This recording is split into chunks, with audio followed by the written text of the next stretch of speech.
Come on now. Bit of rugby league Sunday action to get up all in your son. Get around it. Hey guys, how you going? So down BKR Sport. I just had to quickly adjust the time so that we are back on the Australian time zone in Queensland time zone, of course, because that's the only time that's actually real in this world. But today we've got Manly Seagulls taking on the Melbourne Storm in a rivalry, a big rivalry between these two teams that goes back to, I'd probably say it really started to kick off around that 2007 time, right? Because rivalries that aren't local cities and local derbies come from success. And Melbourne are very successful, and Manly are very successful. So Manly, fun fact for everybody, have actually won a premiership every decade that they've been in the competition. They haven't won one this decade so far. They've got about 5-6 years to be able to do that. Will 2025, 26, 27, 28, 29, because 2030 would be the next. So they've got 25, 26, 27, 28, 29. 5 more years. 5 more years, including this one, to win a comp to maintain that record.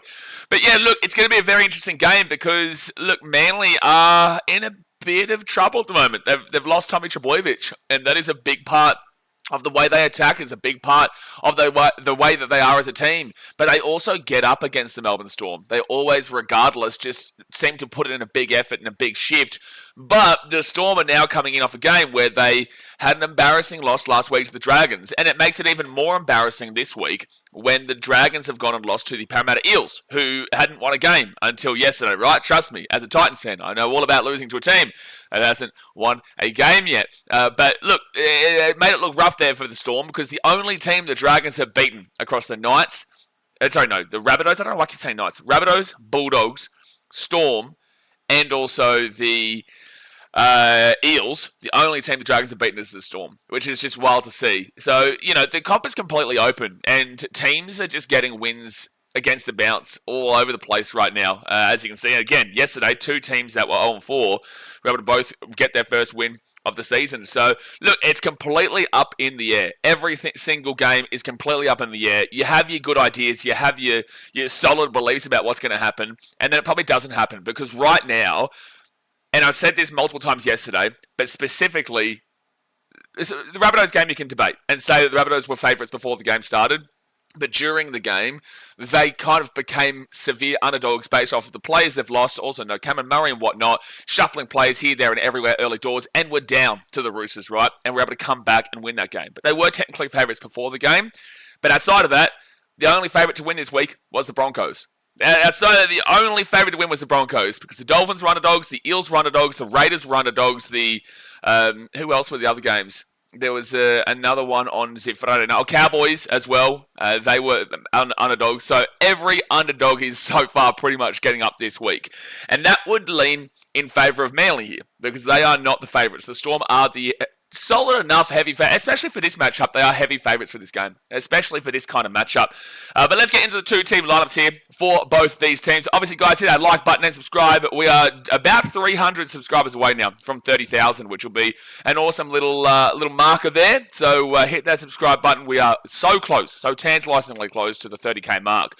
But all right, the Manly Seagulls coming to this game from 4th position, whilst the Storm coming to this game from 5th position, and this is at Brookvale at 4 Pines Park in Sydney.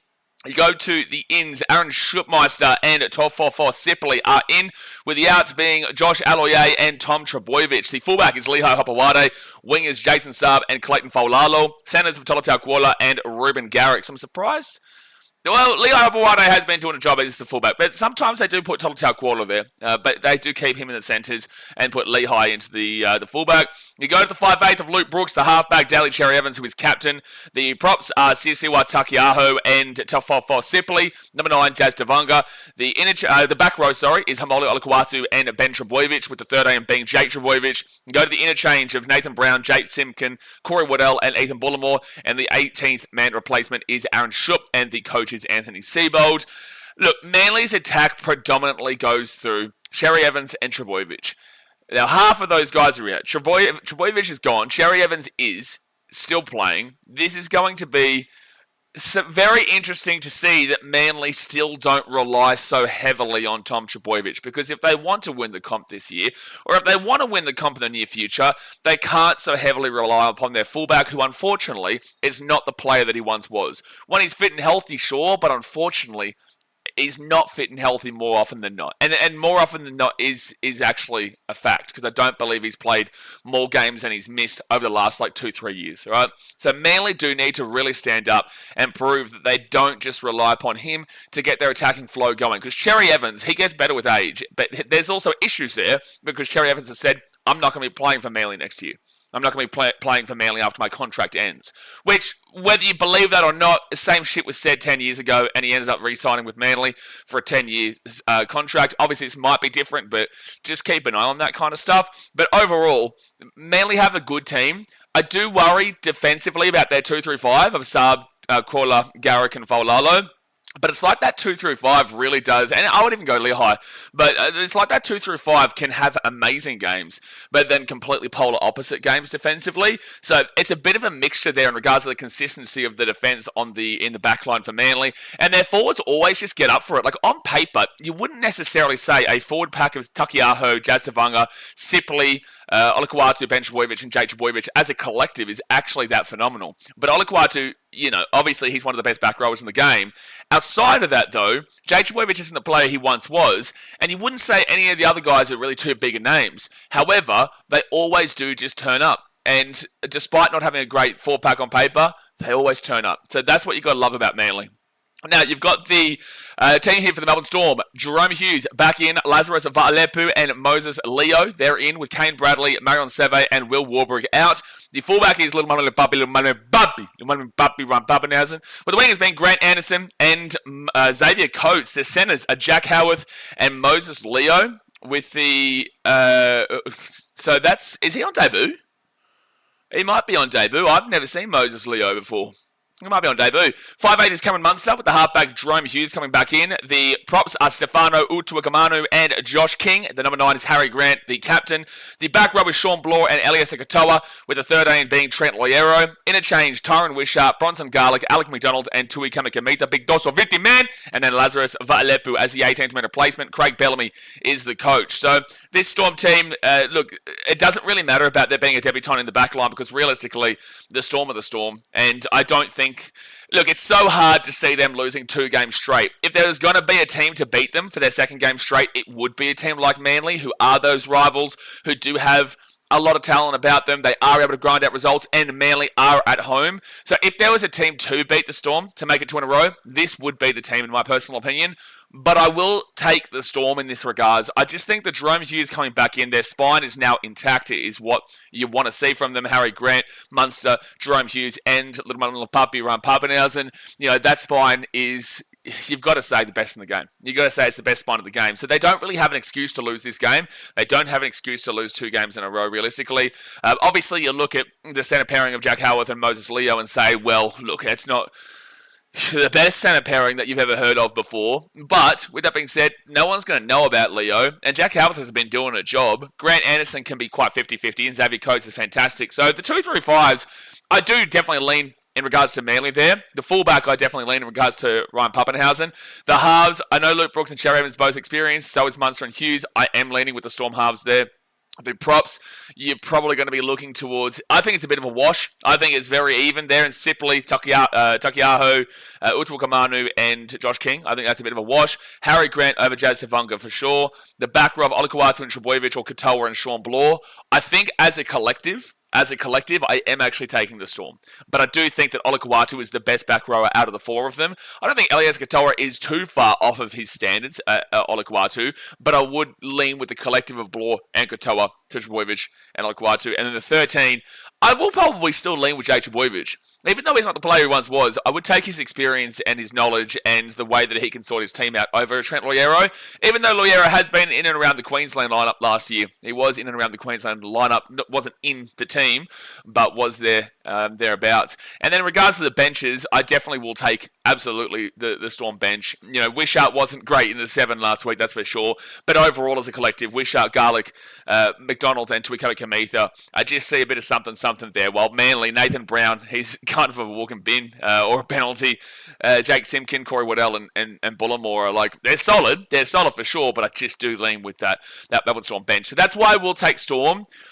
In this game, do I take them 1-12? Yeah, probably. I take them 1-12. I don't think this will be as high-scoring game as people do think, but there is the potential for it, considering that the way the game is nowadays, we could see 34 bins in the first 10 minutes, which will set up the game for a high-scoring one. The weather is apparently good in Sydney, but then again, it always says good, and then sometimes it isn't. So don't take my word for it. I'm in India. I would have absolutely no idea what the weather is like in Sydney currently. But I will take the Storm in this one, 1-12. Is there a world they win 13 plus? Sure. Is there a world that Manly win? Absolutely.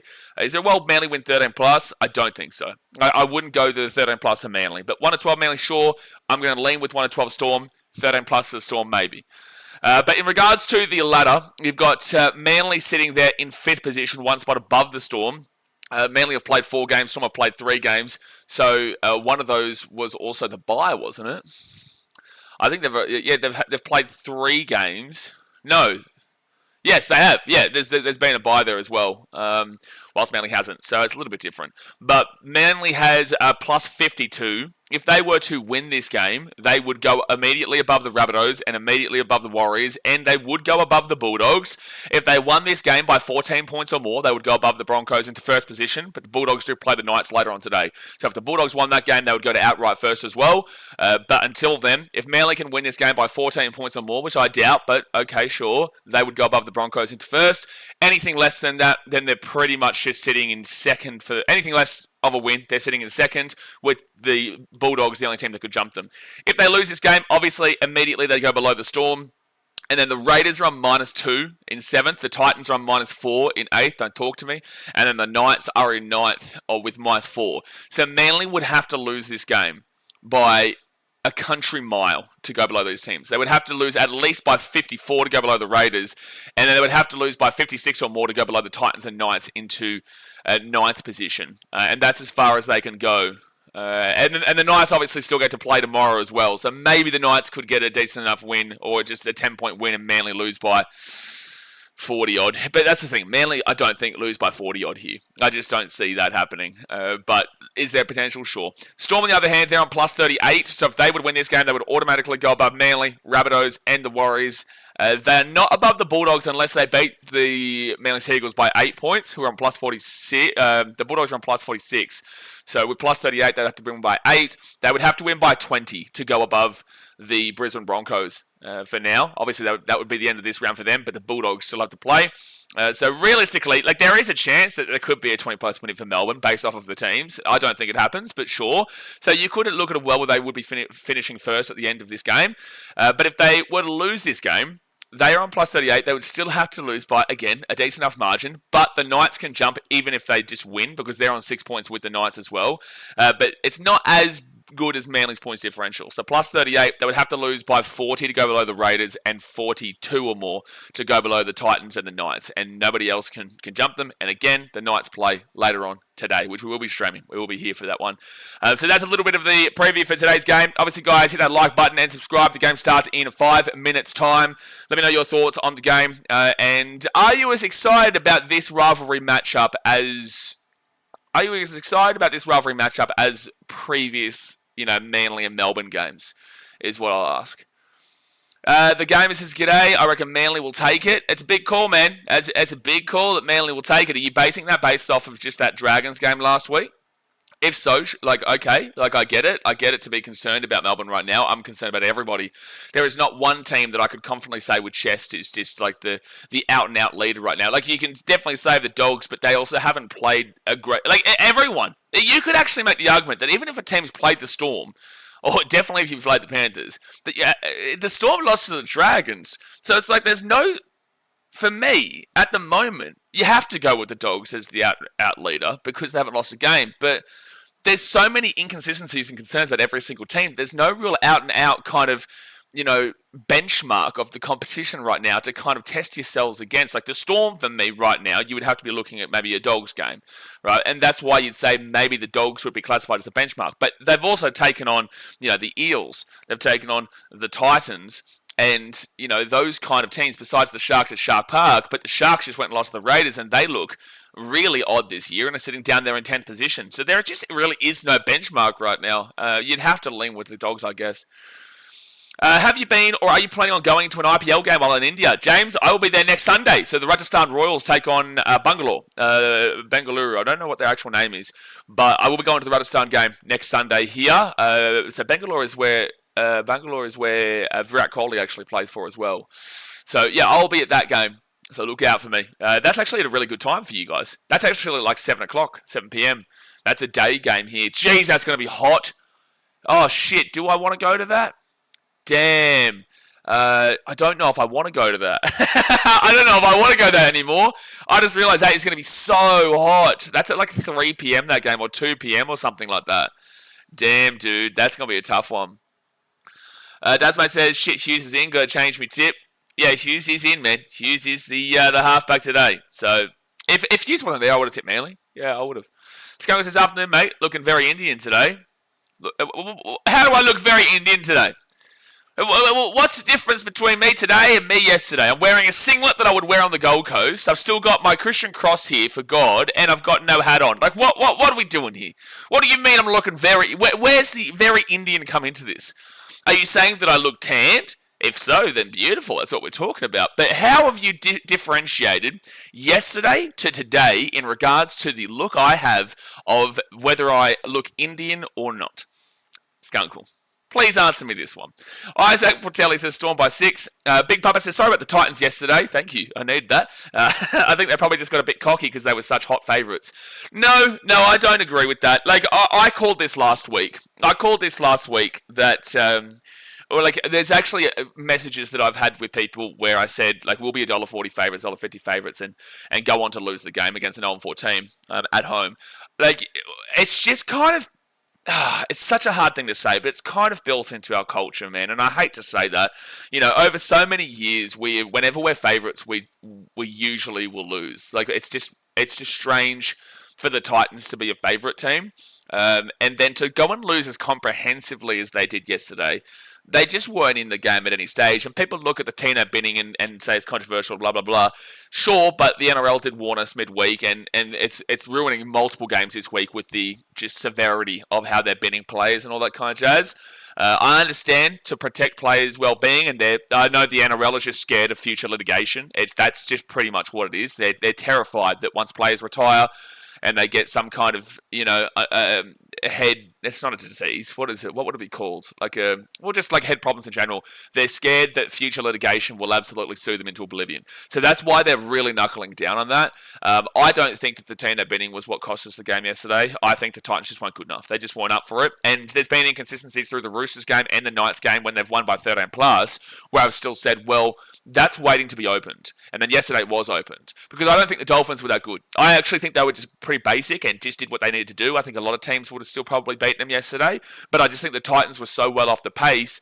And it's very evident that those little problems that I saw in those Roosters and Knights games, despite the significant victories, they were opened up yesterday. So, no, I don't think the boys are cocky like you think. In previous years, sure.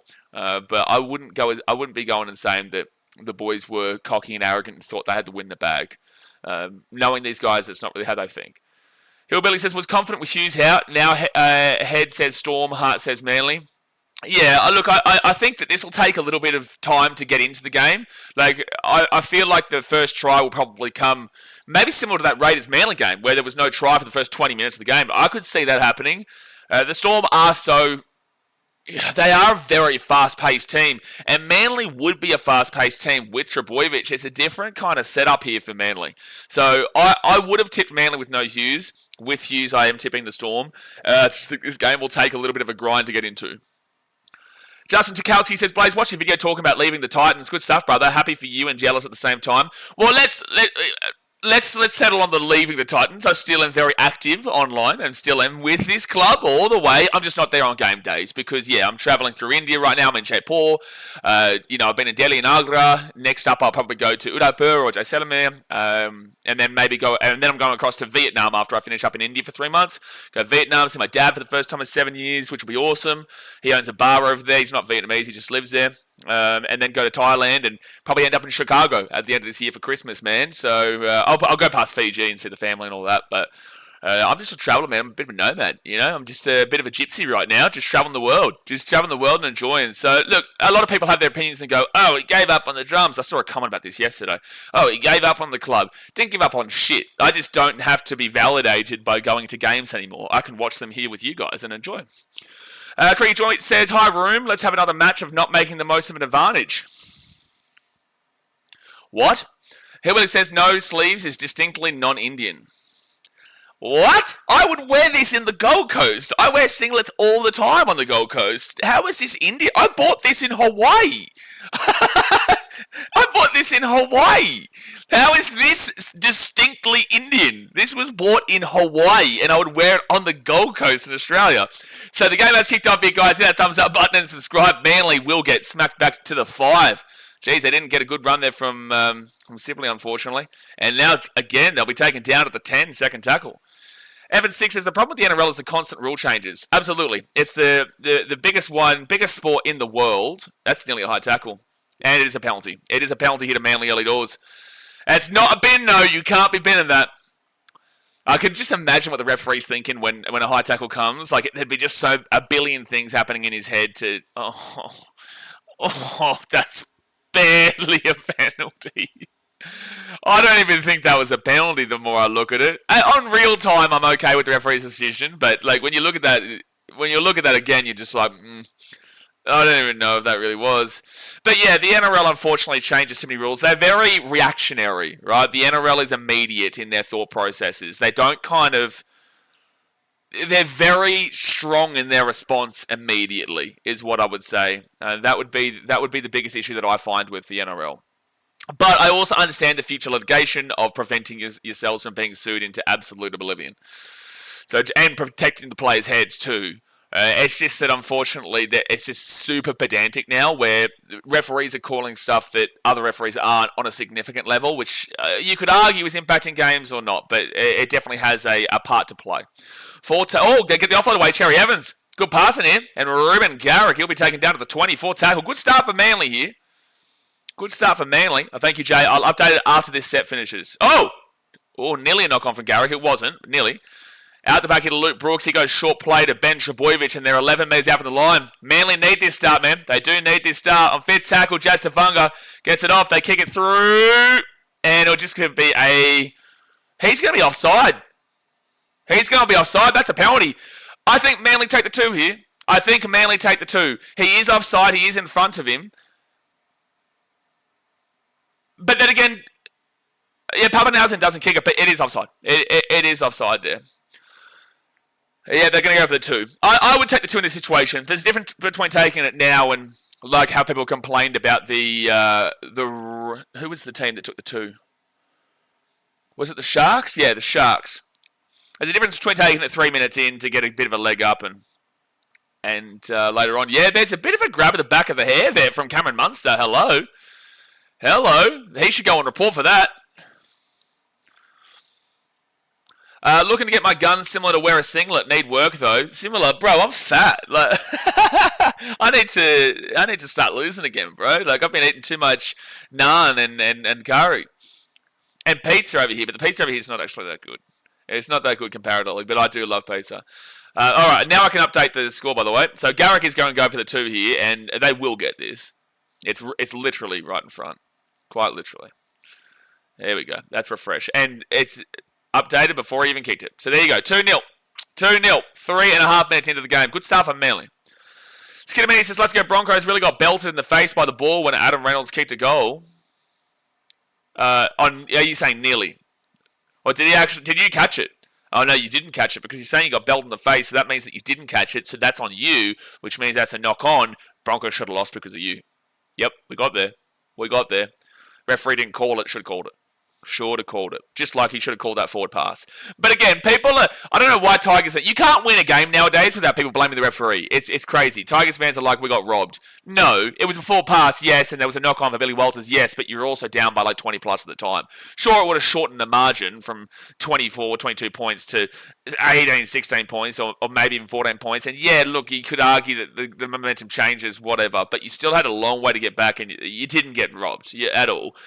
Bad calls, but everyone gets them, and you were already down pretty significantly at the time. You also scored 3 tries to 2 in the first half, and were losing 14-12. So if that doesn't tell you everything you need to know about the game, I don't know what will.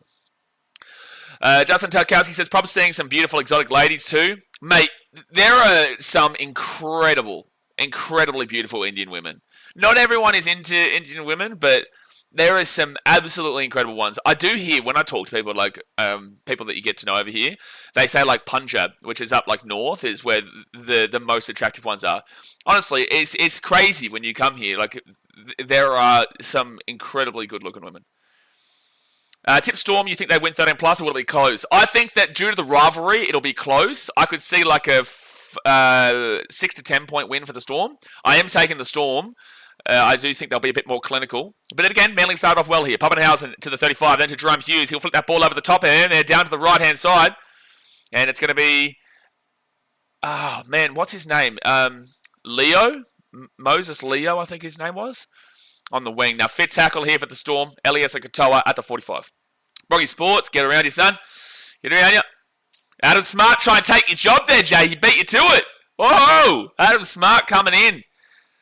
He's coming in with the Wampa. Gee whiz, Jay, you could be quicker. Deary me, I didn't even have it cracking before. Also sent you a voice message on Facebook, Jay. So whenever you get a chance, check that one out. Second tackle now for Manly. They'll get spoiled at 20. Condor says, still fuming about that 4-pass try against the Tigers. Yeah, like, absolutely. And that me saying just before you weren't robbed doesn't mean that wasn't a 4-pass. It definitely was. And the Billy Walters one was... Oh, that was the try, sorry. The knock-on inside the 10 on like the 3 minutes to go was definitely a knock-on. But it doesn't adjust the game. You know, it doesn't adjust the game at all. But the Tigers should be happy they competed for a long part, but then kind of fell apart late on in the game. The Broncos were always going to win that game, though, man. Like, we've got to sit back and be realistic. The Broncos were always going to win that game. The Tigers should be happy they competed for a long part of that game, but they ultimately lost it when they couldn't get a single conversion in the first half and were down. And conceded late as well. They conceded late. Pappenhausen! Ooh, taken down to the 18. Conceded late in the first half. So, look, don't be too upset. Don't be too disappointed. You know, it's like me. I was upset yesterday with the Titans. I was really angry and frustrated. And now I'm just sitting back going, well, now we've got the Dragons next week. 2 teams that... yeah, good luck tipping that game. Good luck tipping Titans-Dragons next week, man. Dragons will be favourites, but good luck tipping that game. Hillbilly says, I wish we wouldn't take the 2. You don't get easy good ball that often against the... No, Jay, don't let him get away with it. Don't let him get away with it. No, Jay, do not let that man get away with it. You sick individual, Hillbilly. You're a sick individual. Don't let him get away with that shit. You sneaky bastard. You wish I don't see that. You wish it, because I was about to say Torms. I was like, why is there Torms? Yeah, we'll see you in 5 minutes, Hillbilly. What a disgrace. You know the rules, son. You can't sneak them. There's no sneaky here, buddy. There's no sneaky here. So third tackle here at the halfway point. And they're going to go left-hand side here, Manly. And Lee Hawawade taking it down to the 40. Condor says, Tigers lost because they could not convert. And they conceded 5 minutes before and after halftime. Bingo. I think the Tigers had a genuine chance last night. They did have a genuine chance at points for sure, but I think that losing that, conceding that try in that the last 5 minutes of the first half, and conceding the try, like you said, I do think that was the big impact that ultimately put the Tigers' heads down. And as a Tigers fan, I would assume that you would think the same in the sense that the Tigers don't need any excuses or reason to have their heads put down and down into the dumps, and to feel like they're back in the same last 3 years that you've gone through, right? Or even the last 15 years, but specifically the last 3 years. Good offload there from the Storm. Jerome Hughes goes to the right-hand side, underneath to Leo at the 20-33. So I think that immediately set the Tigers back into the mental state that they're shit again in a lot of ways. Like, we've tried so hard and yet we're still down at half time, and we've tried so hard and now we're down 13 plus like that. So that's probably the biggest issue with what happened with the Tigers yesterday. Forward tackle. I've still seen enough improvements to say they're not coming last. I really have. Long season, and both the Eels and Dolphins won yesterday, so maybe they're starting to put something together. You never know. But I don't think the Tigers come last. So the Storm Co, good tackle. Habawada at the 10. I told you it'd take a while for the first try to happen in this game. Damon says that's 10 minutes you sneak him up it. What a sneaky man. You wish a hillbilly. We're on to you, buddy. What do you reckon? What do you reckon this is? What do you reckon this is a joke? This is a serious channel here, buddy. It's a very, very serious channel. Really, really disgraceful effort from you. And Manly be taken down here at the 34 tackle. 10 minutes gone here, guys. Hit that like button and subscribe. 10 minutes gone. Someone else can see what it's like in jail. Adam, I can tell you, you are the person who's been timed out the most of the channel. It wouldn't even be close. It would not have been close. Cherry Evans gets this ball away on fit tackle into Luke Brooks. It was a really weird play. Now Pappenhausen that was really stupid from Manly. That was really, really stupid from Manly. But now Pappenhausen will get this ball on the run, but gets crunched by Olakau'atu. Good tackle by Olakau'atu at the halfway point. I've been so proud of our team for sticking in with other teams. Also a new team. I feel that they will beat the Knights. Well, it's a hard one to predict. So, firstly, Storm taking down at the halfway point again. Olakau'atu with two massive tackles there to prevent the momentum moving towards the Storm. Good offload, Jerome Hughes away. Taking down at the 35. Okay, they're starting to move now. Well, that's a 6 again. That's a 6 again against Ben Trebojevic, absolutely. Yep, 6 again. All right, so the Storm, Josh King to the 25. So, what was I going to say? Be proud of your team. There are a lot of new teams, and the comp is really odd right now. I am concerned about Benji, dude. I don't necessarily believe in Benji. I really don't. I think that doesn't... 1 second. Storm out of the right-hand side. It'll be at the 5, third tackle. And that's not me trying to shit on Benji. It's just like, I haven't seen enough yet, because you could make the argument that everyone makes for the Tigers this year for every team in the comp. You can. Like, even... Yeah, like, for example, the Titans. Like, there's still 1-2 games. Left-hand side. Over the top. They get this ball to Coates. Xavier Coates. 3 metres out. 2 metres out. 4 tackle. You know, you can say it for a lot, not the Eels and Dolphins, but that should be 6 again for the ref, but he didn't call it. Munster, short ball, try time for the Storm, under the post, Stefano Uto Ikamanu, right under the goal post. It is 4-2 with a kick to come. And that was a really mixed set there, because the Pappenhausen ran into a really poor play kicking game from Manly just then from Luke Brooks, because Sherry Evans couldn't get his kick away. Pappenhausen gets it at the 40 on the run and flies, but then he goes out to the left-hand side where Olakau'atu comes in with a crunch, and then they get the ball from that at the 50 to Munster. He loses like 3 metres because Olakau'atu with another big tackle locks him down. But then from that point, Melbourne just go bang, they go bang, they go bang, middle, out to the left, and Xavier Coates, middle, out to the left, and then back into the middle. Xavier Coates had a good run, and then they just gave it off to Utukamanu here from an assist from Cameron Munster. So it's a really nicely worked set for Melbourne off the back of the first two poor plays. Connor Brown says, who do you think is going to win? I went Storm 1-12. Could see a well 13 plus, but I went Storm 1-12. If Jerome Hughes wasn't playing, I would have tipped Manly. But I do think that Manly is still... The rivalry is there, that surely they should be able to get up for the game and just, like... be a part of it and be super competitive, and they're trying to bounce back from last week as well. And Melbourne are still the favourites for the competition. They are, despite their loss to the Dragons. Try time, bing bong, man, bitch! Exactly right, Broggy. If we get an actual punch on today, I'll donate 250. Please, Melbourne and Manly, please punch each other in the throats. Come on, this is rugby league. So if we get an actual punch on. Okay, Brocky, what constitutes an actual punch on? What constitutes an actual punch on? Because technically, if you throw a closed fist, that enables a punch on. Technically. But if you're going with like the open hand push and shove, and this is how the NRL goes nowadays with fights, then that's not a punch on. Let's dictate the regulations and the rules around this. Jay says 250 rupees. No, he's talking about 250 USD. Yeah, 250 USD, eh, Brocky? Davo says, you reckon Stefano has improved much since coming to the Tigers, from the Tigers? I haven't seen enough yet, no. That's a great try for him to score, but Munster set it up on a platter for him. I haven't been impressed by Stefano so far, but the Storm takes a little bit. Manly going to kick that ball out in the full. Well done. Well done, Manly. That's the way to go, Garrick. That's the way to go. So, penalty to the Storm at the halfway point. Penalty to the Storm at the halfway point, kicked out in the full. So what was I saying? Does that punch count in the crowd as well? Yes, Adam Smart. That's a good question, Brocky. Closed fist in the crowd. How about that?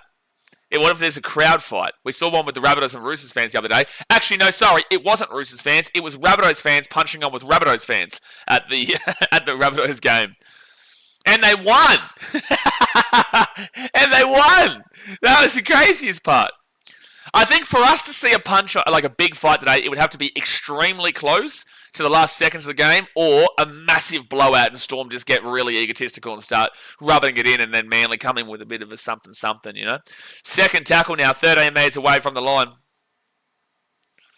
Harry Grant goes right, and Elias Katoa, 5 metres out from the line. Melbourne Storm are pushing again. This is what happens, Manly, when you kick the ball out the full. Harry Grant throws it across. Loiero, Jerome Hughes, then to Munster. Munster! Trots over the Storm, and it is 10-2 with a kick to come. 10-2 with a kick to come, dearie me. Crowd fight, I'll donate $2. You know what, Brocky? I'll take it. How about 5? How about 5 if there's a crowd fight? We're bartering. See, this is the Indian in me now. You know, I've learned in India that you say 2, I'll say 5, and then maybe you might say like a 4, and I'll be like, deal. A 5 deal? Don't worry, there's no bartering from Brocky's side. So 10-2 here with a kick to come to Melbourne. Inciting violence, Brocky. Listen, you know, he's a Titans fan. I've sat with him many times. I'm telling you, Brocky, he's probably pissed off from yesterday, and he just needs to see a little bit of violence, you know. Maybe a bit of a you know, a little bit of a left-right, like an underneath, bit of an elbow in as well. If we see an elbow, we're going to bump that shit up to 275. If we see a player throw an elbow in there, that's got to go up to 275. Dasman says, I better see a punch on this game or I'm still in the NRL for false advertisement. Yeah, they just love promoting the biffo between Glenn Stewart and Adam Blair from 2011, the Battle of Brookvale, which was awesome. That had me standing up out of my seat as a 17-year-old. I was standing up and I was like getting into it. My dad's a Manly fan, but it didn't really matter back then. It was just kind of, that was the way the game was. But now the NRL has made that super, super illegal, nearly because of that in Origin, but yet they still love to promote it that way. It's weird. Condor says, so they get the kicks 12-2 here with 24.5 minutes to go the first half. Condor says, punch on equals DCE, German suplexing Munster into the try zone. Don't know if that qualifies as a punch on here. No, I don't know. What? You're home yet, Brocky? Mate, it's the next day. What do you mean you're home yet? Brocky, why is he asking you if you're home yet the next day after the game? I got home this morning. What? What happened here? How? What? Tasman, that's right. Flogging home in a sellout. I live in northern New South Wales. I'm near Ballina. But, Manly nearly scored there. Melbourne are away now. After Manly nearly scored, Melbourne are away. Grant Anderson at the 40, at the 50. Oh, they might get pumped here, Manly. They may get absolutely pumped here. He's still going at the 40, the 35, now second tackle. Manly may get pumped here. Robert says, evening, Siraj. It is still morning for me, technically, buddy. So, gee whiz, mate. You got to get with the time, literally. Got to get with the time. But evening, good morning. Ballina, but why would Sam ask if you've been getting home now? It's like the day after. I'm blaming Skunkle, Brocky, not you. I think Skunkle's the muppet in this situation, don't you worry. Very big muppet, that guy. Out to Jerome Hughes, flick over the top, Grant Anderson will score. It is 16-2 with a kick to come, and Melbourne want to bounce back from last week, that's for sure. 16-2 with a kick to come. It's only been 17 minutes. It's only been 17 minutes. Brocky's home, but Sam is still at the gate bar drinking. Okay. I shouldn't have even read that comment out. We're proud of you, though, Sam. We are. We're proud of you, Skunkle. We are. Darryl Weller says, Munster is about to go massive in Supercoach. Yeah, he is right now. Jerome Hughes will get that assist, though. Grant Anderson, to score that try is great considering the early play. Zach says, get that up here. I don't want it up me. I don't want it up me, though. Don't want it. I'm really not a big fan of it, no. Call Strikes has called it. What did you call? What did you call? Is this like you trying to get away from the stupid "I told you so" stuff? But you didn't. I haven't seen a single comment from you so far. You called nothing. You called Jack. You called absolutely Jack. I haven't seen a single comment from you so far in this stream besides called it. You called Jack, man. Oh, sorry, I forgot to read your comment out, by the way. Sione Otosambo said Manly for this afternoon. Well, it's not looking good. Not looking good. You should see the shit Blaze sends me on Insta, Jay. You and Best Sport 2.0 both get the same stuff. You and Best Sport 2.0. Well, you guys are kind of different, so I do send him similar but different, and you similar but different. Take that for a smear campaign, DCE. I think that I said this was going to be a flogging. I didn't see your comment. I don't know, maybe YouTube's screwing up for me. Because I didn't see the comment yesterday from someone. I can't remember, and I haven't seen your... Oh, no, don't worry. I am the Muppet here. Well, you're a Roosters fan, so we beat you last week, so you're still the Muppet. But in this instance specifically, on a short-term basis, I am the Muppet. 18-2, 18 minutes into the game. I am specifically in this instance the Muppet. You are long-term the Muppet. Long-term. Permanently. But that's what happens. So Manly now. They'll kick it off again. It's already... Oh, I thought that was going out the full again. I heard people cheering. Oh, maybe they're cheering because the ball actually landed in bounds. Negan says, Knights to upset the Doggies and finish off my tip 6 from 8. Negan, you have not got 6 from 8. You're full of it. Negan, stop it. Negan, you have not got 6 from 8. I do know that you tipped the Dolphins, though, so I'll give you that, because I know you were coming in here. Also, next time, can we please not slander me when I'm emotional, like yesterday? There's going to be enough actual dickheads that do it for you. So for the people who are regulars here, can you not go like so hard at me whilst my team is getting absolutely whooped? Because there will be people who come in for the sake of it, who subscribe, don't watch, but then when the Titans are losing, would love to come in and give me an uppercut. So they go left-hand side, and it's going to be Sean Bloor to the 40. He gets the offload away again. Munster. Oh, no, Manly. Oh, no, it's gone backwards. It's fine. Oh, that's a rough call, but doesn't matter. Manly get the ball at the 40. Went to jail because I said Dolphins was getting the win. No, Negan, you got timed out because you were constantly talking about the Dolphins getting the win. You were trying to really get it into that. And I wanted to so badly reply. But I did kind of leave it. We just let you get the time out. It was because it was just constant. You were demanding a reaction. You know what? Fuck your reaction. How about that? Brenton Eslick says, let's go, Tim. The left jab. Yeah, I saw that Tim too won the fight. Cook Spencer up until the towel. Want to see Fondora fight next, then Keith versus Earl Spence to fight the winner. And then I'll fight the winner of that. So 20 minutes in here, first half. Hit that like button and subscribe. Skunker says, sucker Titans lost. Imagine being at the game. Imagine being there. Yeah. I'll actually tell you guys something funny. It's the second tackle in for Manly at the 45. Something funny is that I got a couple of messages from people saying yesterday, like, oh, imagine being at the game. As if, like, being at the game means it was harder to watch. And it's like, bro, I've literally been at that exact game for the Titans for 15 years straight, dude. I think I understand how the feeling was at the game. And also, it was just as hard, if not harder, to watch here because you can actually see the intricate plays. And, oh, God, see how bad we were. Manly, left-hand side, and it's going to be told down. Quarter! Oh, chance of Manly. Taking down the 5, fifth tackle. And Skungle, you were there, so who got the try for Storm? 1S. Storm, 6 again for Manly. The tries for the Storm, 1S, was, you saw... Utukamanu, Munster, and also Grant Anderson score. Those 3 are the try scorers. Now, the time's come off here. Jazz Tavanga looks injured. Touch wood, he's all right. The tipping master myself has only will end with 4 tips right this week. So I got... Oh, here we go. This might be high. No, it's not. It's completely fine. Oh, maybe he's just hit the knee. There's nothing wrong with... There's no penalty here. I'm sorry, but you can't call it as a penalty. I'm sorry. Oh, they're going to call this as a...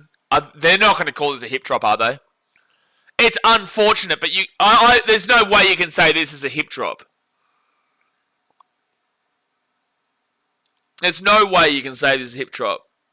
Yeah, I was going to say, like on the technical basis, like, because he's come on the ground, and it's like the effects of what just happened is what you will get from a hip drop, but that wasn't a hip drop. So that's why I was really concerned what the referee was going to call there, because you just don't know what the referees are going to call nowadays.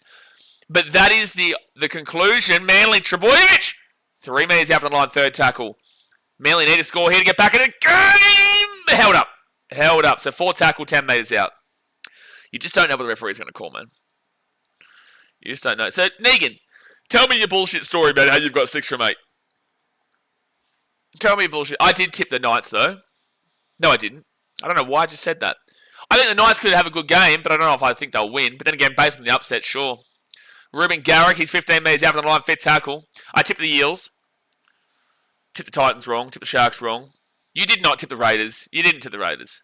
You didn't. And that's going to be knocked back, they're going to say. Manly ball still. They flick it. Folalo, 1 metre out is brutal. Good cover there from Melbourne. Literally centimetres short there. So Melbourne will get the ball 2 metres out from their own line. So I'm thinking, like, I didn't get the curry for today. There is the chance we could do this other one, but that wasn't hot yesterday. So I might just leave it for today.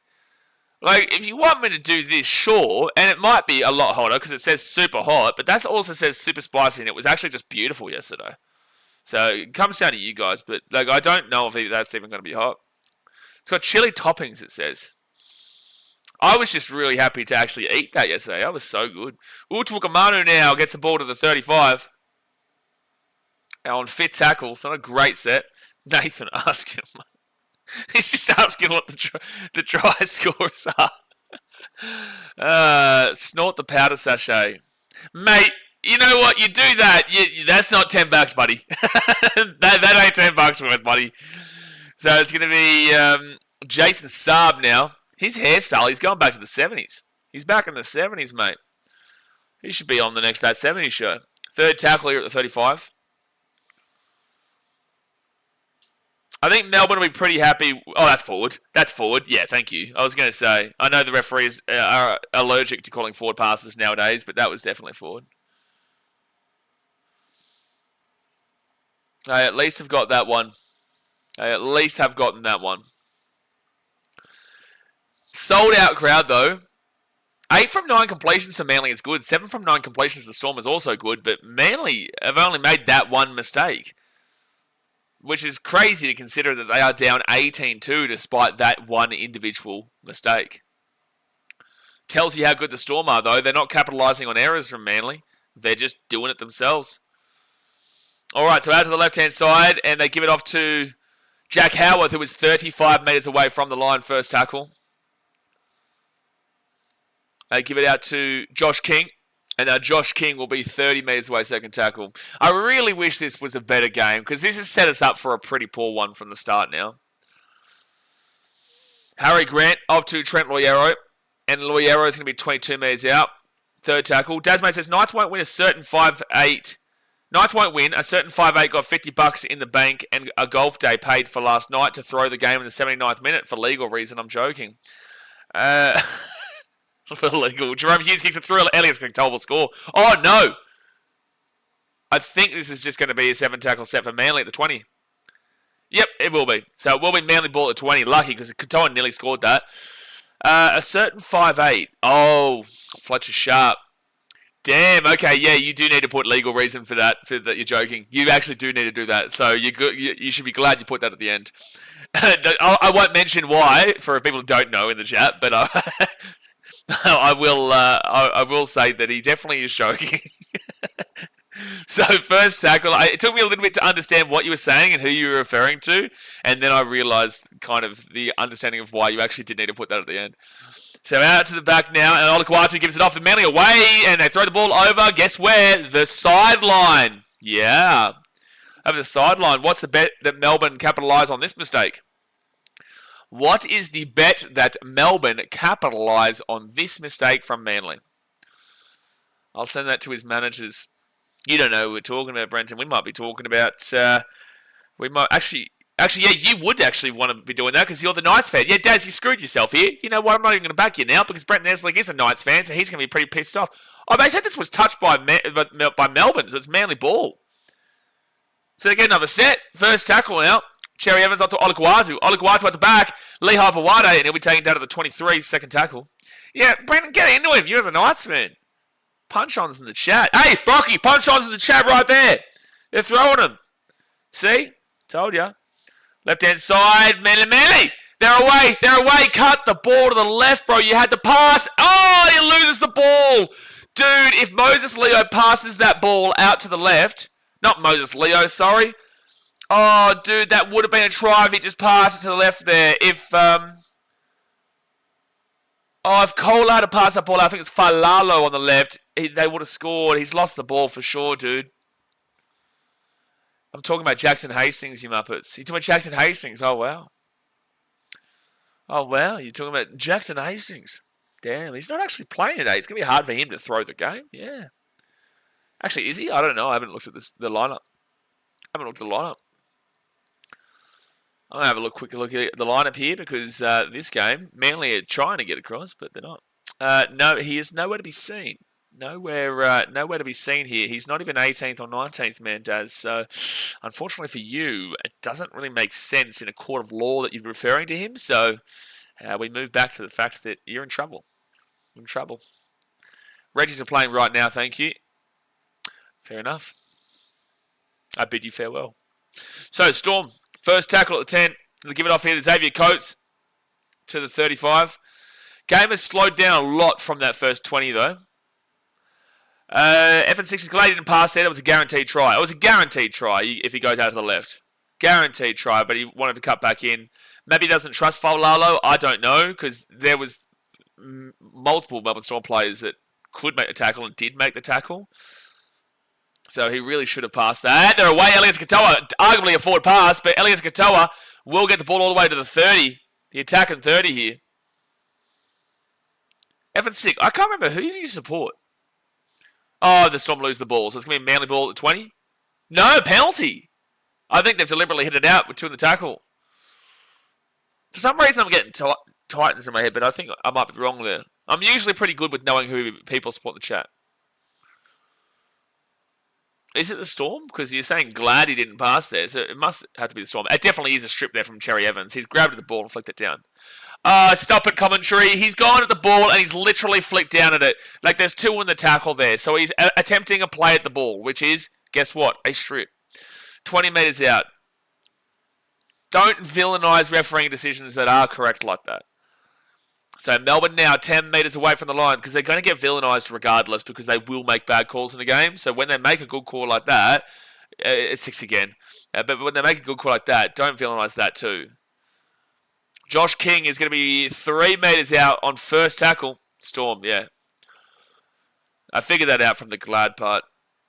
All right, Jerome Hughes. Oh, no, he's lost it. Manly, wow! Pappenhausen makes... I don't think Luke Brooks... Oh, he's knocked that ball on. And penalty to Manly. Wow. Yeah, Jerome Hughes not happy. Tells you the mentality of the Storm, though, that they're up by 18 points to 2 with 11.5 to go in the first half, and yet he's really pissed off about dropping the pass there. Finally, someone who knows how to spell Storm. Yeah. Well, he's a Storm fan, so you'd hope so. You would hope so. But here's the kicker, FN6. Here's a real big kicker. Are you from Melbourne? Because I used to know the guy was an absolute wanker. I used to live with him. But he was from Newcastle, like Central Coast region, and was a Storm fan. And it's like, what? What are you talking about? Like, how do you find passion in that if you're not from there? I just don't know. Haven't been there, or he hadn't even been to a Melbourne Storm game ever. He hadn't even been to Amy Park, dude. It was embarrassing. But yet he would claim all the success. It was embarrassing, bro. So are you from Melbourne? But you've at least probably been to a couple of games at Amy. 10 minutes to go in the first half. Hit that like button and subscribe. If you're not from Melbourne, then why? Why do you support the Storm? Troy Fitzsimmons says, I think the Storm might win. It's a possibility right now, mate. It's looking pretty solid on the possibility counter. Luke Brooks now, third tackle off the bench. Boyevich, he's away at the 10. Taken down, 8 metres out here from the line now. 8 metres out. And it's going to be Manly taken down at the 10. Oh, they got the offload away. Sorry, Fareed messaged me. Out to Jake Trbojevic. Jake Trbojevic gets the offload away again. Bullimore. 1 metre out. 1 metre out. I'll answer a couple of those comments in the chat in a second. Brooks. Oh, wow, that defense from the Storm was pathetic, and that's going to be a Total quarter try. That defense from the Storm was wide open for literally any Tom, Dick, and Harry to score. You could have gotten somebody from the crowd, from the Manly Hill. You could have gotten the person who goes, Manly, to come onto the field for that, and they would have scored. You could have gotten a 6-year-old child to come onto that, catch the ball, and just run it straight, and they score. Look at that, because of the run out from the line from, is it Jack Howarth? Who is that who ran out of the line? Who ran out of the line just then? Because that's hilarious. That is absolutely hilarious. Number 21. Number 21 for Melbourne, which is Moses Leo. Okay. That's the guy on debut. He's made a serious and disastrous lapse of judgment there, is what we'll go with.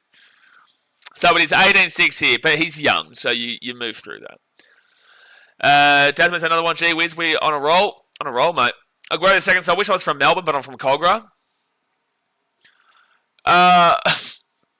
Well, no. Be proud of where you're from, man. I know you're referring to the fact you're a Dragons fan and not a Storm fan. But, like, I'll always be disappointed that the Titans are not successful, but that doesn't mean that I'm not proud to be a Titans fan from the Gold Coast. Oh no, has he insulted me? Here we go. Titans wouldn't have scored mind. Well, you tried, man. You tried to get a reaction. Unfortunately, you're not going to get it today. Maybe next time we can go with a little bit of an upper class insult. That'd be nice. Jared Farmoni, I was trying to even figure out kind of what he was saying, but then I realised he's talking about that play. Jared Farmoni says, to be fair, before the Warriors, a lot of New Zealand people supported Manly and never went to Brookie to see a game, but Matthew Ridge played for them. Yeah, well, sure, okay. But Warriors fans, New Zealand fans have a really interesting relationship with the Warriors. You know, a lot of Warriors fans nowadays may not know this, but 10 years ago, 5 years ago, you know, when they weren't going well, he's out in the full. He's kicked out in the full because of a really good play there. So Manly have adjusted the momentum here. Garrick has been able to force that ball out in the full. Yeah, no, you're fine, bro. Like I can cop it, bro. It's all good. Because who's your team, Ian? Who's your team? There will come a day, my friend. There will come a day. Who's your team, Ian? Son of a bitch. Tell me now. Oh, yeah, now Hillbilly comes back into the chat, eh? Yeah, now he comes back. Oh, wow. Wow, Hillbilly, you've been missing for a little bit. Crazy now that it's 18-8 and Manly have the momentum. He's back. But Warriors fans have a really interesting relationship with their club because a lot of the South Island will only support the team when they're winning, and if they're losing, then they call them the North Island or they call them the Auckland Warriors. And then a lot of people do kind of just jump on the bandwagon like every other team does. And fan base does when the team's going well. You wait, when the Titans start doing well, like on a big level, the crowds will be full. You know, it's what happened in 2010, 2009 and whatnot. Third tackle for Manly at the 15, but that's why South Island needs a team, because unfortunately it's like a weaponized tactic from South Island people that when they're not going well, they're like, they're the Auckland Warriors, they don't represent us. And here's a chance, top attack, quarter! Oh, he gets the ball off. Manly still, Ethan Bullimore, 4 tackle, 10 metres out. And now they're 11 metres away from the line. So 11 metres out. They give up here to Cherry Evans. Cherry Evans passes it back to Luke Brooks. Luke Brooks kicks it through, but Jerome Hughes grabs the ball at the 5. I'm chill alphabet. Just your band alphabet. He got you good with that one, Ian. Like your one was banter. It was soft banter. He slapped you with the alphabet though. He slapped you with the alphabet. You got to come back at him now. You've got to come back at the old skunkle now, Ian. Slap him. You got to slap him, mate. Come on. So third tackle here, and Jack Howarth. You've also got a lot of people in the chat, 4th tackle for Melbourne. They're not making many metres here. A lot of people need to realise a lot of the time that moderators time out really quickly is because they don't know if you are like a just genuine troll or if you're Oh, I would argue that wasn't tackle, but sure. Fit tackle here for Melbourne at the 25. A lot of the time we don't know if it's like we know the regulars, but then sometimes like Ian, I've seen you around before. I have seen you here very occasionally. But to be fair, you could be a troll too. At the end of the day, we've got cop. It is what it is. Part of the game. You're still watching. You're still watching. No matter if you're loving or hating, still watching. Second tackle out the 40. That was very funny. Stacey Jones used to bring it up. Well, Stacey Jones used to say that about South Island and North Island, like the Auckland Warriors. Third tackle at 45. Big call from a legend at the club. Hillbilly said I had to cry, but only because I had something in my eye. Yeah, no, that's always me. I've never cried actually, like emotionally at the Titans. It's always because, like it's got like a bit of dust or something itchy in the eye. So fourth tackle. There was a lot of dust at Suncorp Stadium, the Dolphins day a couple of years back, and they offloaded to Sherry Evans. Sherry Evans for the 20. He's 15 metres out. Fifth tackle. Manly got massive momentum. If they can score before half time, they're well and truly back in the game. I'm sure, like it's 10 points. That's fine, but that's probably knock on. No, they've said play on. No, you're good, Ian. You're fine, bro. Trust me, we get way worse than what you said. Titans wouldn't have scored mine. A lot of the people who aren't moderate, everyone who's not a moderator, you don't even see a lot of the time what people say that get timed out. So Melbourne ball in, third tackle at the 23. Guerrero says, I can't wait until I get called a bandwagon. Where'd you learn that quote? Aguero? Did you come up with that one yourself, or you hear that somewhere? Fifth tackle here for Melbourne at the 40. Jared Farmoni says something. Oh, that's a penalty to Melbourne. Geez, that's not good for Manly. They were doing such good work, and they give away the penalty with 4 minutes to go. Jared says something I learned last year. Manly signed Matty Ridge and Zinzan Brook back in the day, but something broke down, and Zinzan decided to stay in New Zealand. I don't even know who Zinzan Brook is, to be fair. Guerrero says Titans lost, got you. Oh, you had the Dragons go yesterday against the Eels, who have looked arguably worse than the Dolphins. Aguero. Is this what we're doing? We're going to stop the Titans here? As a Dragons fan? Is this what we're doing? This is what we do. I just want to clarify. I just want to really clarify the conditions of this, that there's a Dragons fan talking shit about the Titans right now. Just clarifying. Just making sure. Because we've at least won 2 games. So it's going to be first tackle now, and they're going to get this ball to the 20. Second tackle. Brocky says, yes, they never happened. All of us Titans fans just had a really bad nightmare. Yeah, no, I agree. Had something in my eye for sure. Oh, that's another knock-on from the Storm. Jeez, ever since their opening start, flurry, they've really been lackluster with errors in the attack. The Jerome Hughes knock-on, that knock-on just then. I see old mate still using he does not miss. It is what it is. Let him do his thing. He's unfortunately burned quite a few bridges. Not with me, but like he can do what he needs to do, I guess. Third tackle, but it's like he does because I've quite literally made Sam Walker miss. I've quite literally. He got every kick in that game except for when he was on my sideline. Come on. Come on. Jared says contract stuff basically was a breakdown, but a funny story. Wouldn't have been funny for Manly, just like it wasn't funny for the Titans when Cherry Evans decided to do what he did. Oh, someone asked me before, where do I think Cherry Evans goes? Until he goes, I think he may stay, because this is all the same dribble and rhetoric we heard in 2014, before he eventually re-signed. It wouldn't surprise me if he stayed. And Garrick knocks it back, but Melbourne will get it. Cameron Munster at the 15. They are under an onslaught right now. Manly really are coming hard, but Melbourne are just... I don't know if they're preventing well right now. Well, they are preventing well because Manly's attack has actually been quite solid. Chasing subs here, bro. He's gone 70 style. It doesn't usually look like this. I've heard there's a celeb at this game all the way from America. Are you talking about Hugh Jackman? Because Hugh Jackman's a Manly fan. Outside of that, like every game has celebrities at it, bro. every game, Jerome Hughes. Well, maybe not every game, but a lot of games. Majority of games would have some form of celebrity. But if you're talking about Hugh Jackman, then sure. I don't know if he's there, but he might be. So up it goes. And Manly taken down to the 18. Oh, no, they get away. Lehigh Wade at the 40. They are all over him. If they can score before half-time, there is a good opportunity for Manly to actually win this game. Because Melbourne haven't wanted to win this since the first 20 minutes. It's like they went into a complete shell. MMG, Madden creator. Oh, there you go. Oi! No way. That's actually big news if true. That's actually huge news if true. The Madden creator is there? Because, like, there's the new game coming out, but I don't know if that's financially worthwhile for them. But anyway, that's a penalty to Manly. How old are you, seriously? Mentally, 13. Physically, 243. Thanks, Jay. My wanker phone decided to autocorrect to the wrong thing, but I'm glad people are looking out for me. Oh, what did you do? Oh, lose and lose. Didn't the old Dargans lose to the Eels? They lose the Eels? Yes, they did. Yeah, they did. The Dragons have won one game all season, and that was against the Storm. They've lost to the Eels, they've lost to the Bulldogs, and they've lost to the Rabbitohs. Crazy, their one win comes against the favourites of the comp. And yet their most recent loss came against the team that looked worse than anything that I've ever seen. But they did look decent enough yesterday. Decent enough. Still only won by one, but they'll take that. So Manly going for the penalty from right in front. It's going to be half time, so it's the right decision to bring it into an 8-point game. Can Garrick smack this, though? Can Garrick smack this? You should be able to smack this from right in front. You should be able to.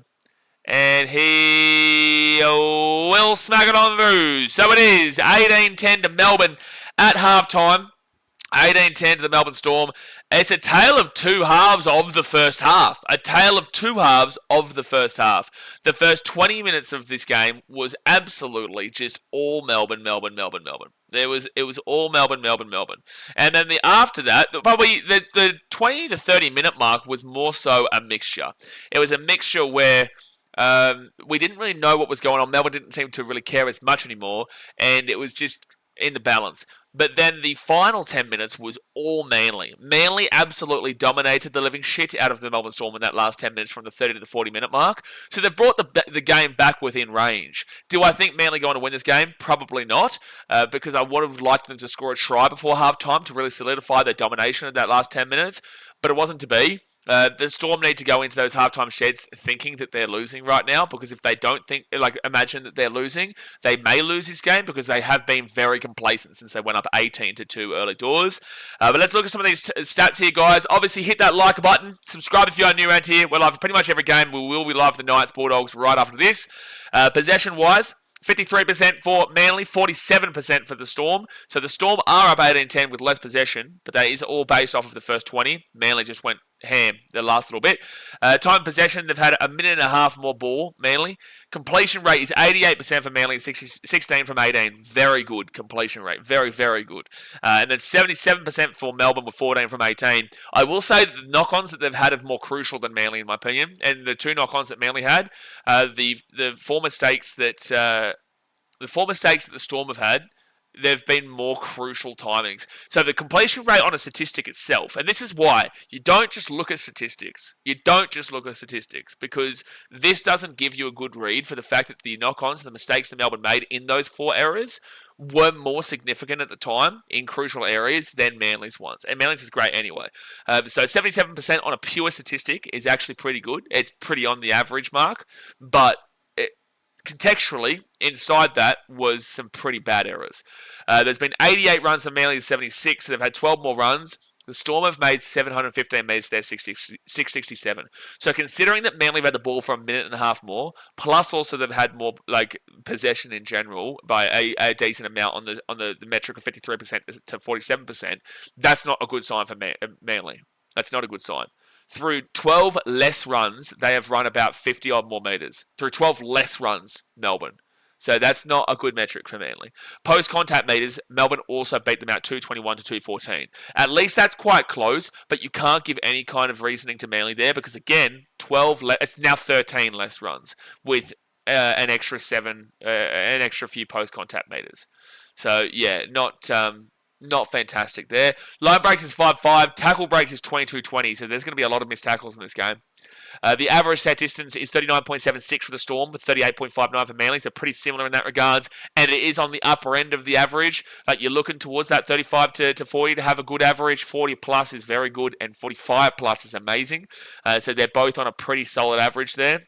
The play the ball speed, Manly, very slow. 3.89 is very slow. 3.51 for the Melbourne Storm in comparison, which is on the average marker. Very fast is like 330, 339 and below, and the average would be 340 to 3.55, and then anything above 3.55 is getting quite slow. So 3.89 seconds is actually quite slow there for Manly. Offloads is 9.6 to Manly way. And then kick defusal 100% for Manly is good, 60% for the Storm. The defensive effective tackle percentage is absolutely abhorrent. The defense in this game is absolutely abhorrent. That is just crazy. So for Manly, 81.29%.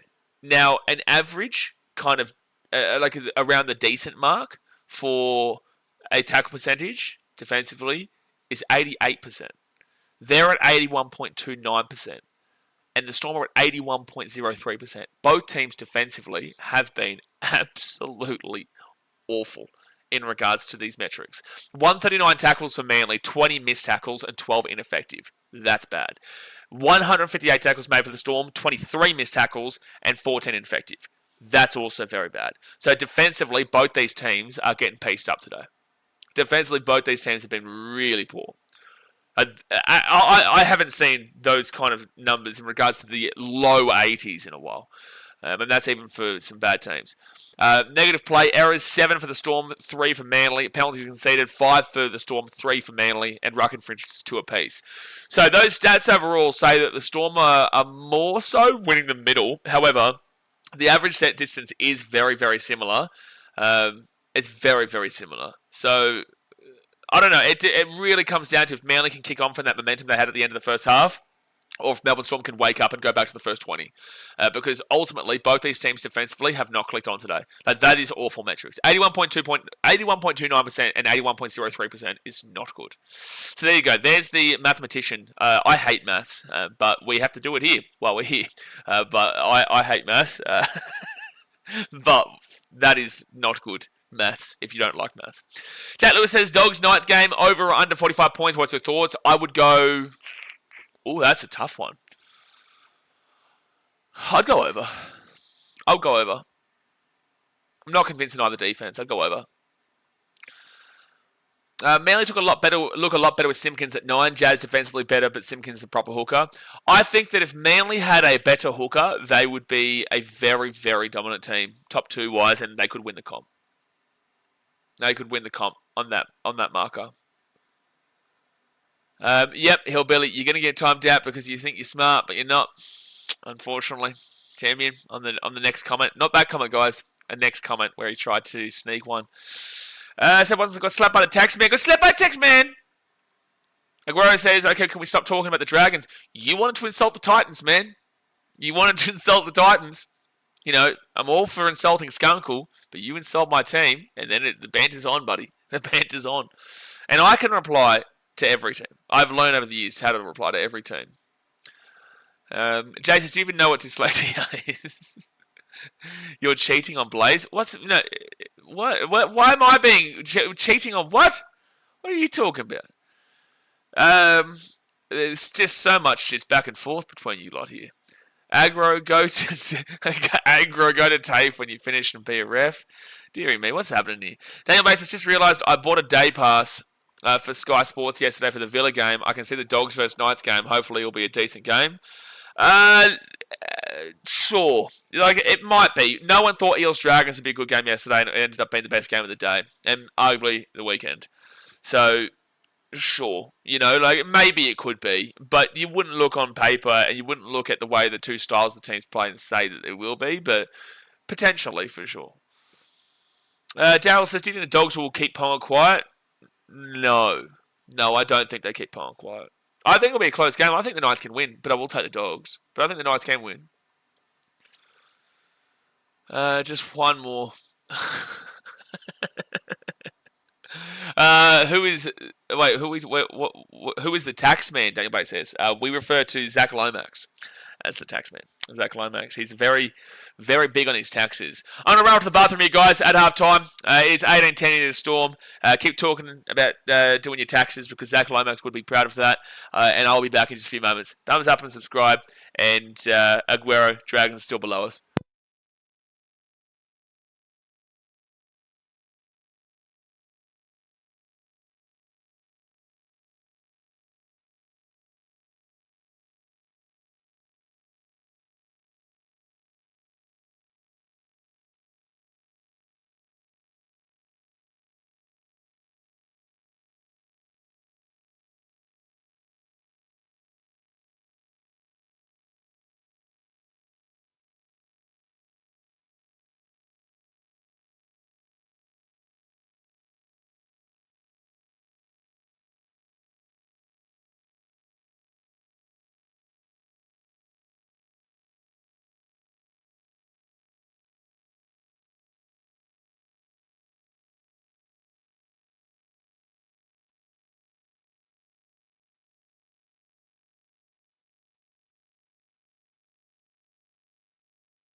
Woo! If you weren't looking at the screen, you just got BKR sported. How about that? That's what we do. We get the loud noises going. I can do it louder if you want because, again, Indian noise pollution doesn't matter. Oh, look at me! Whoa, I didn't even see that one. I didn't even see that. I was too busy just coming in with a bit of loud noise. But thank you very much, Olivia, for the $80 do donation. Well, for that, I'm gonna go cook these up, maybe. For that, I'll probably go cook these up. The super hot chili. Hopefully this is hotter than yesterday's one. But Olivia says, surprise, another day, another dono whilst on the loo. Oh, you're on the loo. Oh, well, I just got back from there. Good game last night apart from the silly high tackle shit. I knew it was coming, but they need to be consistent. The bullshit chant was good. One of the only chants we can actually collectively do. Well, you can see why people are liking your donation there, that they agree with you in that regards. Because, look, I think everyone's over it. The NRL's in a difficult position because of their litigation in the future. But at the end of the day, you know, like it ruins the game as well. So we're suffering as fans because of the incompetence from last week. Unfortunately, the refereeing officiating last week was so poor in regards to high tackles that the fans must now suffer because the NRL never loves to take accountability. So now they are going to force the issue by over-analysing the poor officiating to the point where they now want to make the game suffer because of it effectively. Because the game is now shithouse in that regard, because even the softest high tackles that do connect high will become sin bins. Because they do still connect high. I'm not going to sit here and say that those tackles aren't high. But a lot of them are just penalties. Majority of them are just penalties. I don't know if have we seen a genuine sin bin, like a sin bin this week? Like a genuine one? Because I wouldn't say that Tino's would previously be a sin bin. I think that definitely would be a penalty. And it's like the other, like there's been all of them so far. I can't think of one that was actually genuine. If you guys can tell me I'm wrong, I would love to hear it because I can't remember it. I might be just not remembering it. But thank you very much for the $80 donation, Olivia. It always does. It is always very much appreciated all the support you guys show. And that's about $7 billion in rupees. 7 billion rupees. Aguero says, I hope Lomax forgets to file his taxes. He'll never do that, mate. Lomax forgetting his taxes? Lomax forgetting his taxes? Never will happen. And also to clarify, guys, like the Lomax beef is non-existent. It's just a bit of a joke that we have nowadays. It's not that deep anymore. It was a few years ago. It's not that deep anymore. Danny Wade says, only two certainties in life, death and taxes, unfortunately. Yeah, I learned that from Zach. I just want to clarify, I'm not on the loo, it's BKR. No, that's not what we took from that. Yeah, poo break for Olivia as well, Brenton. Gary says, good morning, evening, everyone. Just tuned in from London. How are you all doing? Come on, Seagulls. Well, Manly, they were a bit rough in the first 20 minutes, mate. It looked like this was going to be a 50-point blowout. But then Manly were able to bring it back and dominate that last 10 minutes. Would have loved to see them score again because Melbourne now may go into the sheds and refocus and realise maybe this game isn't over. So I still probably have Melbourne to win this game. But at least Manly have made a game out of it, and that's what we're going to take from it. At least Manly have made a game out of it, and they are looking really strong in that last 10. They just couldn't get over the line a couple of times. Also, Andrew Abdo, count your days. I'm coming for your job. Please do it louder. Dear me. Evan Six says they need to make official rules at the beginning of the season and not change them all season would help with consistency. Yeah, again, the NRL is incredibly reactionary. They are just straight up. They go at you. They go at, again, last week was poor officiating. And we called it out in the dog stream. Doesn't mean the Dogs weren't the better team, but we called it out in the dog stream. There was also the Luai one. There was multiple ones last week. And the NRL have said, you know what? You guys are complaining so much. And also, this is going to help us in regards to our future potential of lawsuits. So we're going to absolutely make the game step backwards to prevent us long term. Which, unfortunately, means the game steps backwards. So, yeah, it's frustrating for sure. But the official rules, they usually will change at least once. A big change will happen at least once at some point of the year. And it really is frustrating. But, you know, or at least all teams adjudicate in a similar way. But then again, you have your disagreements where there's been some tackles this week where they have been on that same category of the sin bins that you've seen from like Tino and whatnot, but they haven't been called bins. And you're like, well, it's still very, very up in the air and opinionated. So it's like, you just can't win, really. Olivia says, the fact that it's a contact sport and shit's going to happen. Look at Brendan Piakura, for example, not a high tackle, but an injury. Yeah, well, Sean Johnson said this. Oh, if you watched my Instagram story on BKR Sport, I put up a message from a friend of mine. I usually put up messages from people, but this one was from Adam, who's been on the channel before, Broncos fan, and he was talking about how Sean Johnson, had a good point to make yesterday. So if you unfollow me on Instagram, on BKR Sport, guys, go check that out because it's a good message. All right, second half's about to start here. Hit that thumbs up button, subscribe, Storm up 18-10, but Manly come back into it. Yep, I'll tune into that live on TV here in the UK. Yeah, I'll be on for that next game, Bulldogs Knights. So Jerome Hughes gets it off to Alec McDonald, and it'll be 15 metres out from the line first tackle. I know my dad will be passionately watching this game over in Vietnam right now. They're probably, I'll be in Vietnam during the regular season. I might skip out on one Manly game to watch it with him. I might skip out on one Manly stream. That won't be until like July, August, but I'll probably skip out on Manly game and watch that with him because, I'm going to have to put that on charge. Give me 1 second here. That light just went off. Forward tackle here for Melbourne. They'll get this ball to the 40. I've got to put this light on the charge. My phone's 100% battery anyway. Fifth tackle in for Melbourne at the halfway point. Move that across, and now Jerome Hughes is going to put that ball up. Let's fix this. And now Manly get this ball to the 20 on first. Open that bad boy. ChatGPT said you will be winning the premiership in 2035. Yeah, well, ChatGPT can go eat one because we're winning the comp this year. But I'll take it. 2035. So how old will I be? 35, 40. I will be 41. I'll be 41 in 2035. 41. So you skip out my entire 30s. Jeez, that'll be a party, though. That will be a party. Oops, sorry. Give me 1 sec. Okay, this is harder than I think. Now we've got it. We're back on. So Manly, fourth tackle. They pass it Luke Brooks down to Ben Trbojevic, and they're taken down to 43. Taken down to the 43. And now fifth tackle. Hilbert says, this might be copium, but I reckon DC is made to look better than he is by Guac Rubes Saab. Oh, Guac? Who's Guac? So Rubes is going to be Ruben Garrick. And Saab is Jason Saab. Who's Guac? And Turbo. It's a nice place to be and would make a lot of halves look good. I disagree. I think that is a bit of copium. I can understand that they've got a good team around him there, but also Cherry Evans has been... I would say that four tackle Storm at the 30 on their own side of the field. I would say between Des Hasler, Jeff Tuvey, and Cherry Evans has been your most consistent halfback across the three of them. But you could make an argument for all three. Des is like the best 14 ever. He could play everywhere. Was wondering, is Shane Richardson a guy who's still involved with Down Under? I remember him being quite a big noise here in the UK a few years ago. He's a Southman, isn't he? Shane Richardson? That name doesn't ring a bell right now. Saw Schupp as a replacement. Feel bad for him. Would like to see him get another crack at first grade. Yeah, for sure. Unfortunately, it just didn't work out at the Titans. Would love to see him do well, but Manly go to the right-hand side. He'll be taking out the halfway point, third tackle. How many suitcases did you have considering all your streaming stuff? A backpack. Like a big backpack, a 40-litre backpack. Literally, that's it. And Cherry Evans will flick that ball out to the back, and it's going to be Simpkin, and he'll be taken all the way back to the 45. That's an unfortunate play there. Evan Six is guacamole. Yeah, I'm trying to figure out who he's actually referring to there with the guac, because I can understand the Saab, the Rubes. I would have thought maybe guac is... Are you saying guac Rubes? Is that Ruben Garrick?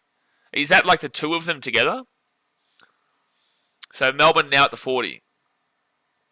Broncos are in 2037. Oh man, Broncos fans, you couldn't do that. No, you can't allow the Titans to win a comp before you. You can't do it. You Broncos fans, you can't allow it. It's not possible. If the Broncos don't win to 2037 and you're saying we win in 2035, it's not possible. That'll be the worst time of your lives. Olivia, you'll get off easier, but you'll still have to listen to Miserable for 2 years. That'll be the worst time of Broncos fans' lives. Storm down the left, and they'll be taking it at the 33, third tackle on Manly side of the field. Guac is Hamoli. Oh, okay, I get that now. I love guacamole. Actually, in a BKRtravel video that you are seeing literally tomorrow, I filmed a bit of me at Chipotle, so Andrew Backhouse will have a heart attack because he hates Chipotle. But Chipotle is the greatest food that you'll ever have in your life. Fact. Well, in America. So, fifth tackle at the 22, he'll have to go back a couple metres. But yeah, that new video that comes out tomorrow has me winning money on it, and it also has me having the greatest food ever of chipotle and guacamole. Oh, Shane Richardson. Oh, the chief executive of West right now. Yeah, no one cares. First tackler at the 9. Why was he such a big thing over in England? Oh, did he go to a Super League team and work with them or something? When Dragons win it, I'm going on a 3-day bender. 3-day? Mate, I'm not coming back from a bender when the Titans win the comp. I don't think I'll survive that night. I've said this many times. Mum's always like, don't say that! Don't say that! And I say, I'm going to say that because it might be true. Prepare yourself. Prepare yourself. So Ben Trbojevic to the 40 on 4th tackle. No hat, no play. What's this schoolyard recess stuff happening in the chat right now? What is happening? 5th tackle at the halfway point. And Nathan Brown. This has been a real kind of grindy first 6 minutes here where no team has come out with the clear lead. Oh, good take there by Grant Anderson. Grant Anderson's been good today. Grant Anderson has been really, really solid. This year he's been good. That's a penalty. He's pulled at his leg there. If he trips over, if he goes down, that would have been a penalty. Good run there by Moses Leo to the 40. Seemed a good guy and had decent opinions. Seemed to really care about the game. It probably does, but there are many people like that who don't necessarily get it done at the operational level. Imagine the stress watching a Golden Point grand final for the Titans. I don't know if I'd survive that. I don't even know if I'd survive to the end of the extra time. Kicking a field goal, be naked by the end of it. Be naked by the end of extra time. So short ball left for Tuiko Kamitha, and he's 25 metres out from the line, 5th tackle. Harry Grant to Jerome Hughes. And that's in a good area. It's in a good area. He might be offside, though. He's caught it. They've both caught it. One's caught it. It's going to be held by Xavier Coates at the 5. Well, Brenton, if the Knights were in an extra time, they kick a field goal, or say it's Titans-Broncos, and we were in extra time, I would actually be vomiting. I would actually, because I know my life is either over or at the peak. There's either over or peak. There is no in between. Broncos extra time grand final. We lose that game. I'm never going online again. we win that game. Manly drop the goes backwards. It's fine. 3rd tackle at 15. We win that game, and there'll never be a down moment for the rest of my life. 4th tackle at 28. Grant Anderson underrated for sure. Sometimes he's also quite poor, but today he's been very, very good. This year he's been good. The start to his NRL career was quite poor. Wow, knock on here from Manly at the 50. Knock on from Ben Trbojevic, and it's going to be Melbourne ball. So Ben, they're not going to challenge this here, Manly.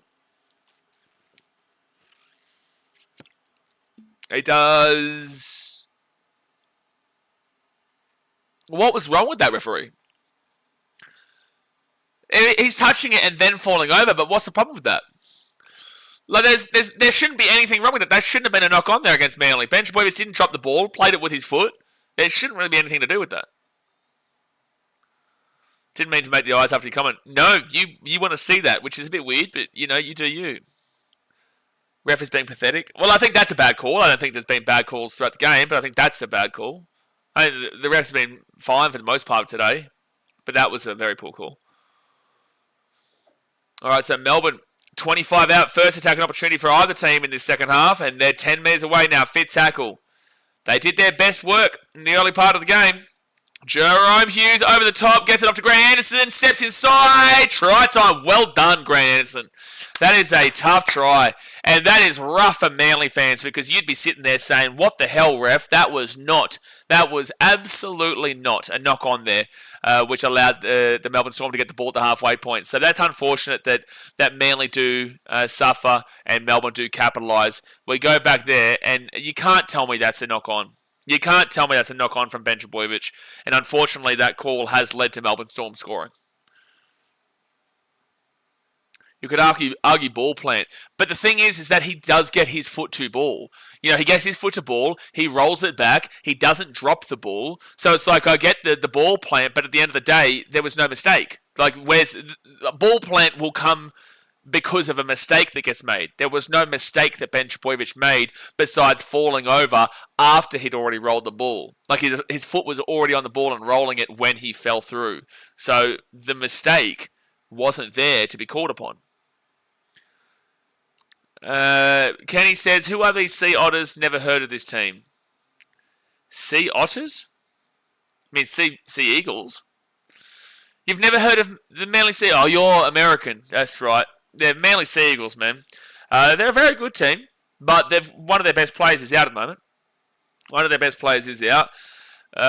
Manly are, fun fact for you, as I said at the beginning of the stream, the only team in history that have won a premiership every decade. And that pass is fine. There's nothing wrong with the pass. I don't know why they're slowing that down. Nothing wrong with it at all. Bad call. Exactly. Yeah. Exactly.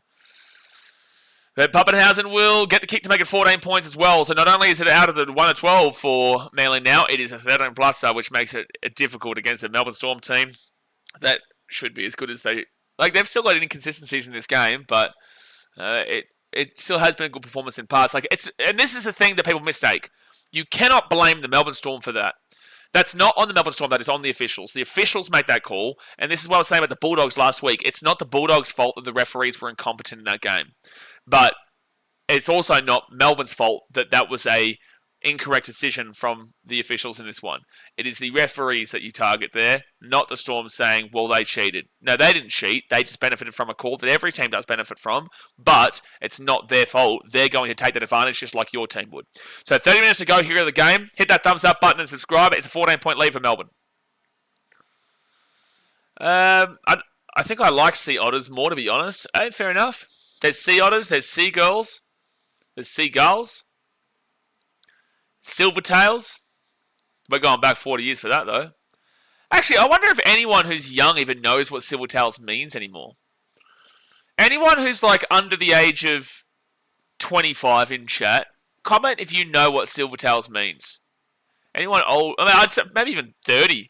I'd say I'm on the bracket of the last of the people calling them Silvertails. Like, my dad is a Manly fan, but he still talks about those kind of days. Jerome Hughes away here. Jerome Hughes away. Game's over. Game's over. Game's over. Munster back onto the inside. He's got Pappenhausen here too. Pappenhausen will score out of the post. Game's over. 28-10 with a kick to come. Manly fans, you have a right to complain about the officials in regards to that call because it adjusted the momentum and the Storm go bang, bang just like that. But I would love to know if there's anyone young in the chat who understands what we refer to as Silvertails with Manly. But Bubby will score, and that's the nature of the game with the Melbourne Storm. You give them an inch, they will take a mile. And Jerome Hughes breaks through, gives it to Munster, and then gives it to Pappenhausen. That is the Storm way. Jay's young, ask him. Jay would know what Silvertails is. Hillbilly says, Nevis on the ground, technically you can't place the ball till you're on the feet. Hey, listen, if you want to argue against for the call, sure. But I disagree. Commentary was saying it too. But if you want to argue against and say that it was a fair call and Melbourne get the ball and then they score 2 tries, then sure, you're the Manly fan, not me. People love to hate Patrick Mahomes for his bitch antics, and we all know he means into the rules that favour him. What has Patrick Mahomes had to do with any comment that we've ever made here in this game? 24 and no clue. Oh, Evans, 24 years old, no clue. Basically, yeah, Silvertails was, I think it was 70s and 80s, maybe? Someone can clarify for me that too. Actually, Hillbilly, you'd be a better explainer of this because I know you're older than me and you're a Manly fan. You'd be a better explainer of this. But Silvertails effectively was that Manly had a lot of money. Manly had a lot of money. And the Parramatta Squeals did not. The Parramatta Eels at the time did not. I think it might have been 70s then because the 80s was when Parramatta was really successful. That's when they won their 4 premierships. It was a New South Wales comp, but they still won their 4 premierships back then. So I would assume that it was probably more so 70s. It says Hillbilly loves an argument. I do think he likes to be pedantic. Like, at the end of the day, he's entitled to his opinion, but I think we all know that that was the wrong call. But it's like he did say yet last week that he enjoys the argument kind of deal, which that's why I kind of just said that and moved on. Like, he's the Manly fan, whatever. I've said my piece. But yeah, like at the end of the day, you're entitled to the opinion, but it is a ridiculous call. I learnt from last week's ridiculousness. Negan says, Incorrect play the ball and soft ball A soft tackle attempt, banned to the bench. Kenny says, why weren't we talking about it's not that guy's fault, the officials suck? Oh, I get you now. I get the comparison. Obviously, you're talking to Australians here. I do love the NFL, but you're talking to Australians, so the immediate switch across didn't make sense for me, but now I get what you're talking about. Before even my time, but who's also heard of the chocolate soldiers? No idea. No idea. Fit tackle here for the Melbourne Storm. Oh, that's a dangerous tackle. Damn, that may end up being a penalty here. Jerome Hughes is down. They're not going to call it a penalty. That was a dangerous tackle there from Ben, though. So Pappenhausen puts that down to Manly. Knock on. Storm are going to blow this game apart. They're going to. It was close until it wasn't. All right, 0 tackle, 8 metres away. They give it off here to Kamika. And now first tackle, 4 metres away here from the line. Penrith back in the day, apparently. Oh, is that because of their brown shirts? Is it because of the brown jerseys? Pappenhausen, right-hand side. Try time for Grant Anderson. That's a hat trick for him. Game's over. 34-10 with the kick to come. Chocolate Soldiers were late 80s, early 90s Panthers. Is that because of the brown jerseys, like the maroonish, browny jerseys? King says, Man United this morning will beat City. You go and look at the table for me and then get back to me. Expected this response from Melbourne. Yep. Hillbilly says, comes from Fibros versus Silvertails. 70s. Yeah, there you go. We had bought a lot of players who were considered the rich team. Yeah. I wanted that clarification definitely on the 70s. But yeah, basically, Manly had a lot of money. They were able to buy a lot of players. They were called Silvertails because of that. And then there was like poor. I think Eels were classified as the poor team. And they raided the Eels or something. Sam's mate. The big skunkle. He loves him. Big fan. So 34-10 with a kick to come.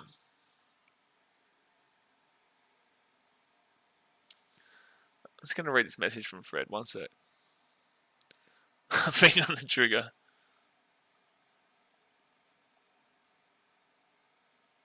Give me one sec.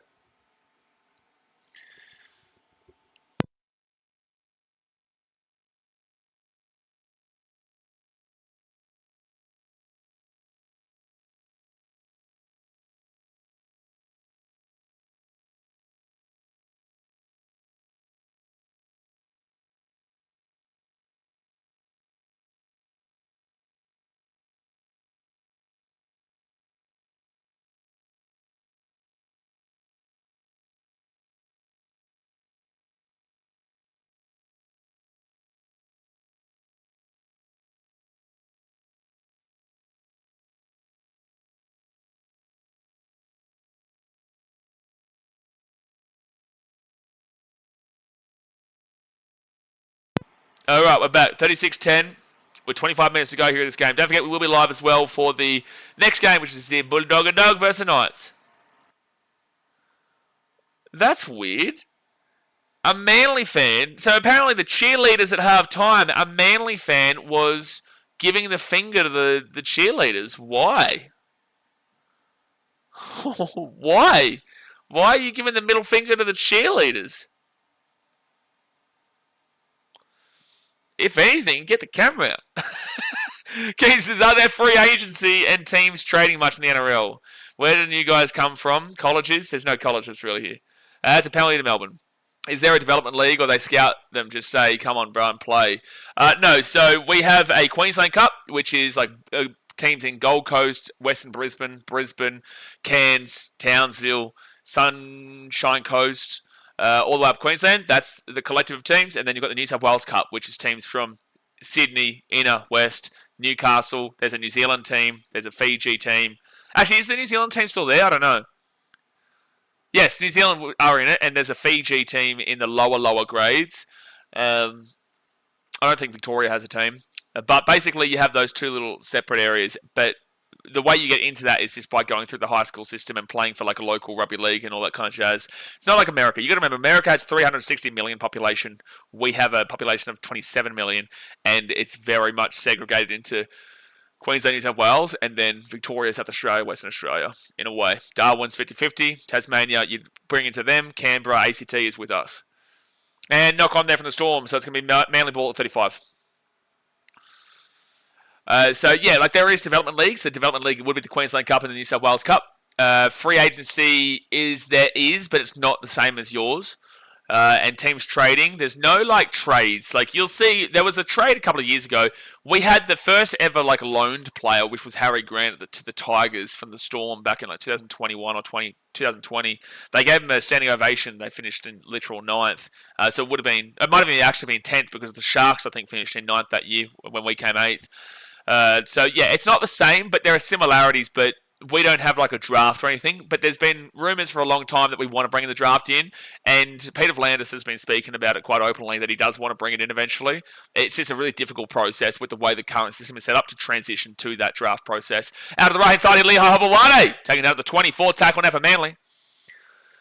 Database is adjusting my audio. No, I muted it, bro. I muted it because I sent a voice message to a friend. So the Storm are going to actually just pick up the ball out of nowhere and they'll get the ball at 30. Jack Fisher says, I'm from England. It's crazy how far behind Super League is from the NRL. Yeah. Also, guys, if you're tuning in purely for a commentary, at this point the game is over. It's 26 points to Melbourne with 21 minutes to go. So I will jump in and out of the commentary when the teams are attacking and the attacking 20 and whatnot, but don't expect like a bang, bang, bang commentary of every single play. And the Storm are away here on the left-hand side. Jack Howard gives it off to Xavier Coates, who cuts back in. He's at the 40. He cuts away again to the right. And it'll be taken down at the 43rd tackle. But yeah, look, Jack, that's the thing. People don't understand. You may understand. And it is still an opinion at the end of the day. But Super League teams usually beat NRL teams in individual games because of getting up for a game they really care about for a statement to prove. Storm kicking through. Chancey for a try. Chancey for a try. Chancey for a try. Try time for the Storm. Bronson Garlic will score. It's a 40-10 with a kick to come. Manly. They're getting a pumper. 40-10 with a kick to come. 20 minutes to go. Hit that like button and subscribe. To go back to the Super League chat, I think that Super League teams win that individual game because they care about it, whilst NRL teams and Australians just don't give a shit about it. They really just don't. There's never been a care factor for Australians. So it's more of a, like, if they win, they're like, whatever, cool. But if they lose, that team will get roasted by the opposition fan bases, but ultimately no one cares about the World Club Challenge. On a season-long basis, I would have the best English teams. Maybe this year might be different. Maybe you could actually put them up a little bit because this year hasn't been a great deal of quality. But I would, on a consistent basis, put them around the 6, 7, 8, 9 area. That would be where I would put them on a season-long 27-round basis in the NRL. And that may be being generous. And then obviously there's only like maybe 2, 3 teams, like your Leeds, maybe not Leeds, like your St. Helens, maybe like Warrington and whatnot. I don't really know a great deal about a lot of the Super League nowadays, but those kind of teams up there would probably finish around that 6 through 9 area, maybe. Could be being generous, but maybe. Jaden enforces Fiji's in Jersey flag called the Kaiviti Silktails. Yeah. Petro Sivanasiva, or Vivanadiva, is how you pronounce it, but Petro Sivanasiva is the one, I believe, who owns it. Melbourne Storm feeder in New South Wales Cup is the North Sydney Bears, yeah. So they don't in Victoria. Have you travelled to the far north in Oz? On my bucket list is going there to see those insanely big crocs. So the furthest I've gone is Townsville for the Cowboys game the last couple of years. 42-10 to the Storm with 19.5 minutes to go. First I've gone is Townsville. Would love to get into like Arnhem Land, I think it is, in the Northern Territory. You got Darwin and then you go inwards. I would love to get there. I'll do some stuff for like travel vlogs and whatnot when eventually I go back, but the north part of Australia is not for the faint of heart, man. It's not like easy travelling Sydney, Gold Coast, Melbourne or whatnot. Travelling up there is, you do have to have your wits about you. You can't just go into the beach. You can't just kind of do anything. You have to be aware of your surroundings up in the north of Queensland. Maybe not so much like in the central of Cairns or Townsville, but once you're going off from there, the further up north you get, the wilder it will get with like animals and stuff. So it's Melbourne ball now. Who get the ball to the 15, first tackle. Gary Douche says, my wife and I are in Australia for a month from 26th of December as my youngest lives in Manly. So buzzing for it. Well, Manly's a beautiful area of Sydney, man. It's definitely like a higher class in Sydney up there. I still find Cronulla Beach my favourite beach in Sydney. Bondi's super overrated, but Manly is a beautiful area, and especially like north of Manly. So Manly is beautiful, but the north of Manly is a lot more secluded, away from it all, close enough, but away from it all, and it's just very wealthy and very, very, the sights are incredible. Jared Farmer, he says, oh boy, Fitty Bomb on the horizon. Someone check on Hillbilly. Hillbilly's here. He is currently crying, but he is here. Jack Fisher says, like this season, we have brought over the Captain's Challenge, and it pains me how much they have ruined it. They are trying to implement NRL rules in the Super League to make it better, but our officials are poo. Mate, I'll never forgive Liam something for that Panthers versus Wigan game. He's like a life member at Wigan. I don't know how he was allowed to be the referee. But that was awfully officiated. Like, I do feel for you guys in regards to your officiating. With that being said, we have poor officiating over here, like last week, for example. Manly knock on here, 13 minutes out, so Melbourne are going to have a chance to score again and bring it back to a one-score game of hitting the Fitty Bomb with 18 minutes to go. With 18 minutes to go. They are going to be 10 minutes out, chance to score, and then if they score, we're not going to get a Brisbane Broncos, buddy, blue ball like last night. I think they'll get the Fitty. Manly just haven't been up to scratch today, unfortunately. Besides the 10-minute period leading into halftime. It's always difficult to implement the new rules. Like, give it time, man. Like, people are always going to hate change. In regards to the Super League over there. Storm going to score immediately. Oh, no. Manly, you may have 60, poor pasta. You may have a 60 slammer. The 60 slammer might come. That is an easy try there. It's 46 to 10 with the kit to come. It would have been a 6 again as well. Manly are getting absolutely pumper-amundos. They are getting they're getting absolutely pumper-amundos. Absolutely slapped. Liam Moore, that's the one, said Watson. Liam Moore got a statue outside of Wigan. Honestly, he should have gotten a statue outside of Wigan. If you're telling me the truth there, like, because I don't know whether to believe you or not. If you're telling me the truth there, that would be very funny. But yeah, Liam Moore, all for referee. Kenny says, interesting. Have you ever seen a kangaroo fight? Have I ever seen a kangaroo fight on video? Sure, but I'm from the Gold Coast, bro. You'll see kangaroos out the back, but no. Like, kangaroo... Americans specifically have this weird fascination with thinking that the entirety of Australia is just like snakes and spiders, kangaroos fighting. You know, we're riding emus down to the corner store. You know, we have our own pet koalas. Like, this is how a lot of Americans think, and that's how we live. That is exactly how we live. We do have our own pet koalas. They all have chlamydia, and we do actually fight our kangaroos. Like, we fight our kangaroos. And then the kangaroos fight each other, but we fight the kangaroos because we've got to establish dominance there. Otherwise, they would take over the whole country. If we didn't fight our kangaroos, they would take over the whole country. They're very intelligent beings, so we've got to really assert that dominance. The Kiwis and their sheep is a different story. They assert the dominance with the sheep in a different way. Not something that Australians are too interested in doing. We're not really into that kind of jazz, but the Kiwis can do what they do with their sheep, and that's their prerogative. It is illegal, though, in Australia to be doing that. So, but yeah, we need to assert the dominance. Gary says, both my boys have travelled. So jealous. Elders travelling around Europe at the moment. Sounds good. Awesome, man. I'm currently in India travelling before I go to Vietnam and Thailand, so I know the travel feeling. Steve says, here comes another Fitty Bomb. Yeah, sir. We've only seen one so far this season, haven't we? Which was the Broncos game against the Roosters, unless I'm forgetting one. Olivia, don't you start talking about Fitty Bomb after your blue ball last night. Broncos fans, you can't be talking about no Fitty Bomb. Hello?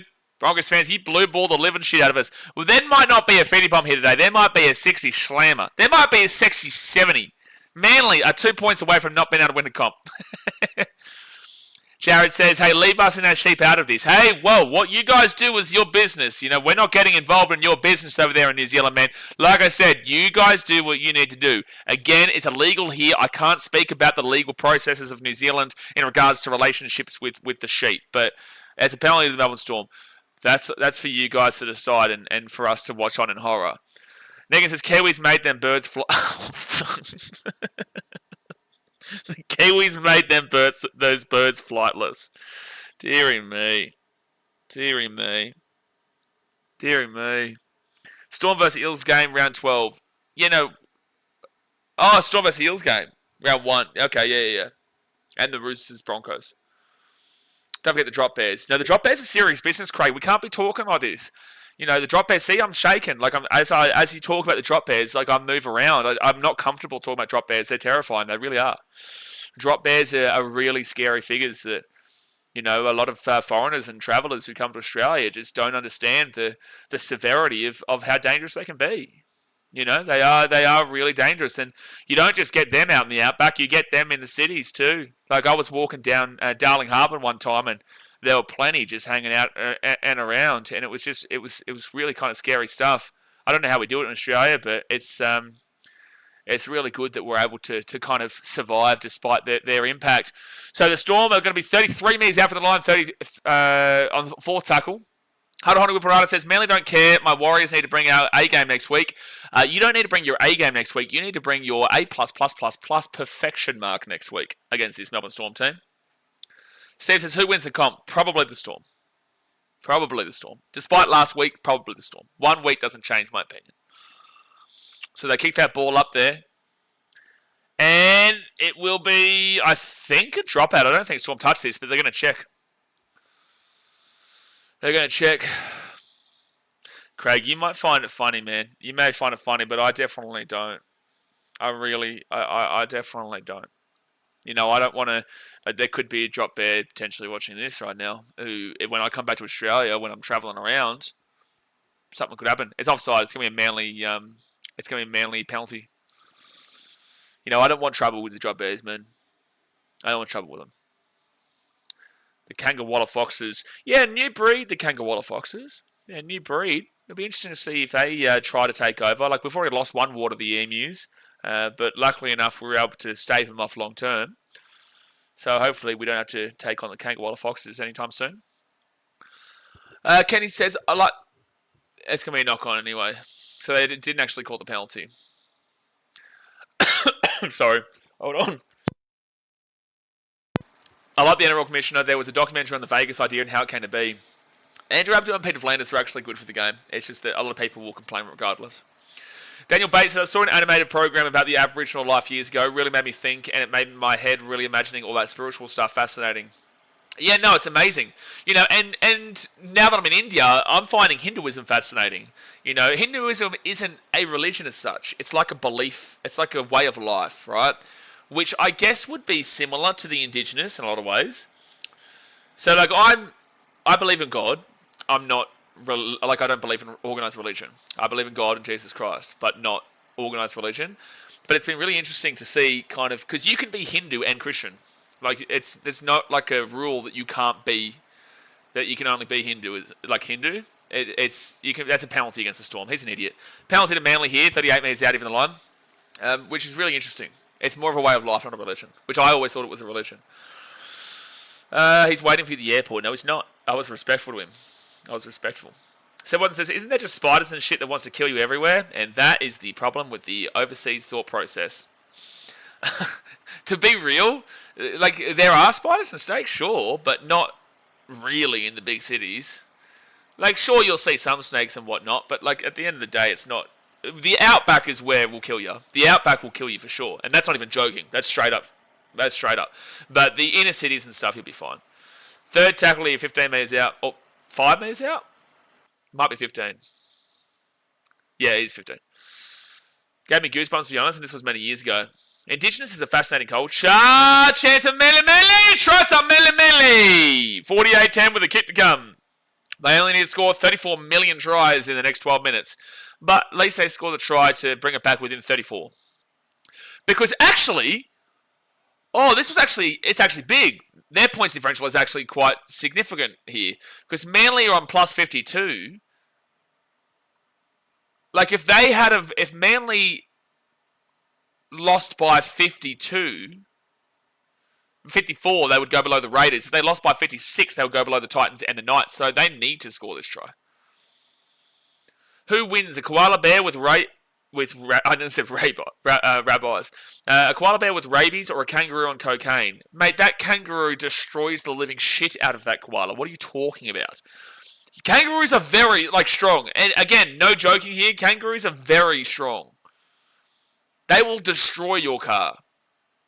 I believe it on the podcast. The less said about my team this week, the better. Good. Let's not do it then. Kane says, koala bear and kangaroos. That's not even a comparison, bro. Off the post and it misses. So we'll say 48-14. So what is that? 38-28. 18. So that's 34 points right now, the difference. It would still need to be 3 converted tries for them to go below another team. It would need to be over 3 converted tries in 11 minutes for Manly to drop further, so it's not going to happen. Teddy says there's no comeback. Hey, listen, Brocky thinks it's a comeback. Might be a comeback. Still waiting for that punch on, though, Brocky. We're still waiting for that punch on. We saw one in the chat before. We haven't seen one on the field, though. My biggest nightmare is a snake coming up the bog and biting me on my ass. I don't know where this notion has come from, because I've had this thought process before, like this nerve, like I've looked down the toilet to see and stuff. Like, that doesn't happen, but where does that come from? Anyone who's been to the outback or lives in the outback, is that like a thing that happens out there? Where like snakes can go up your drainage pipes and stuff? No, like, it's a reasonable thought process based on the fact that this is like a common thought process. It must be like the outback where someone, like the snakes may be going up drainage pipes, and that's probably what happened.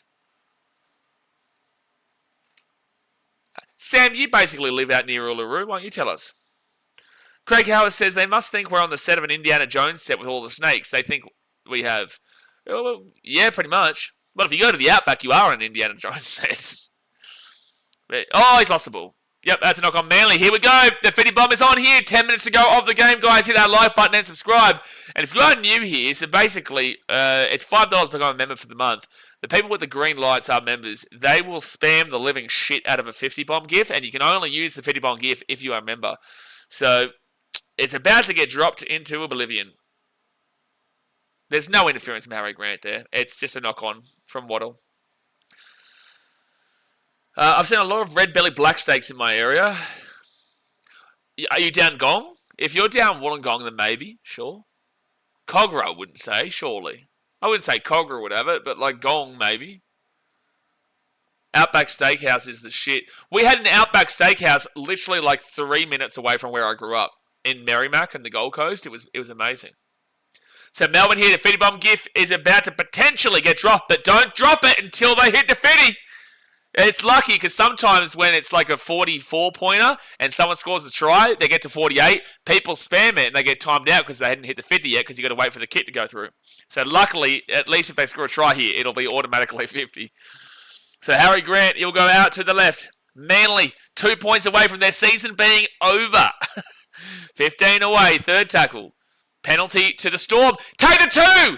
Take the 2! Make it 50! It's underwhelming, but make it 50! It's underwhelming, but make it 50! They're not going to do it.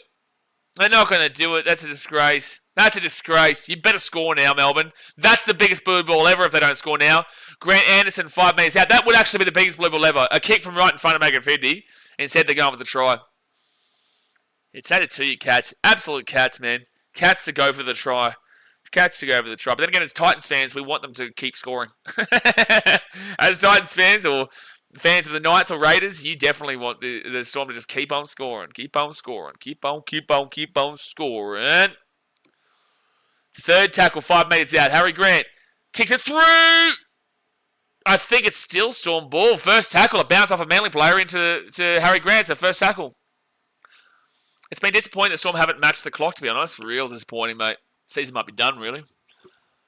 Out to Garlic. Garlic then to Jack Howarth. You better hit 50 here, you scumbags. They're going to knock it on! You're scumbags for not taking the 2.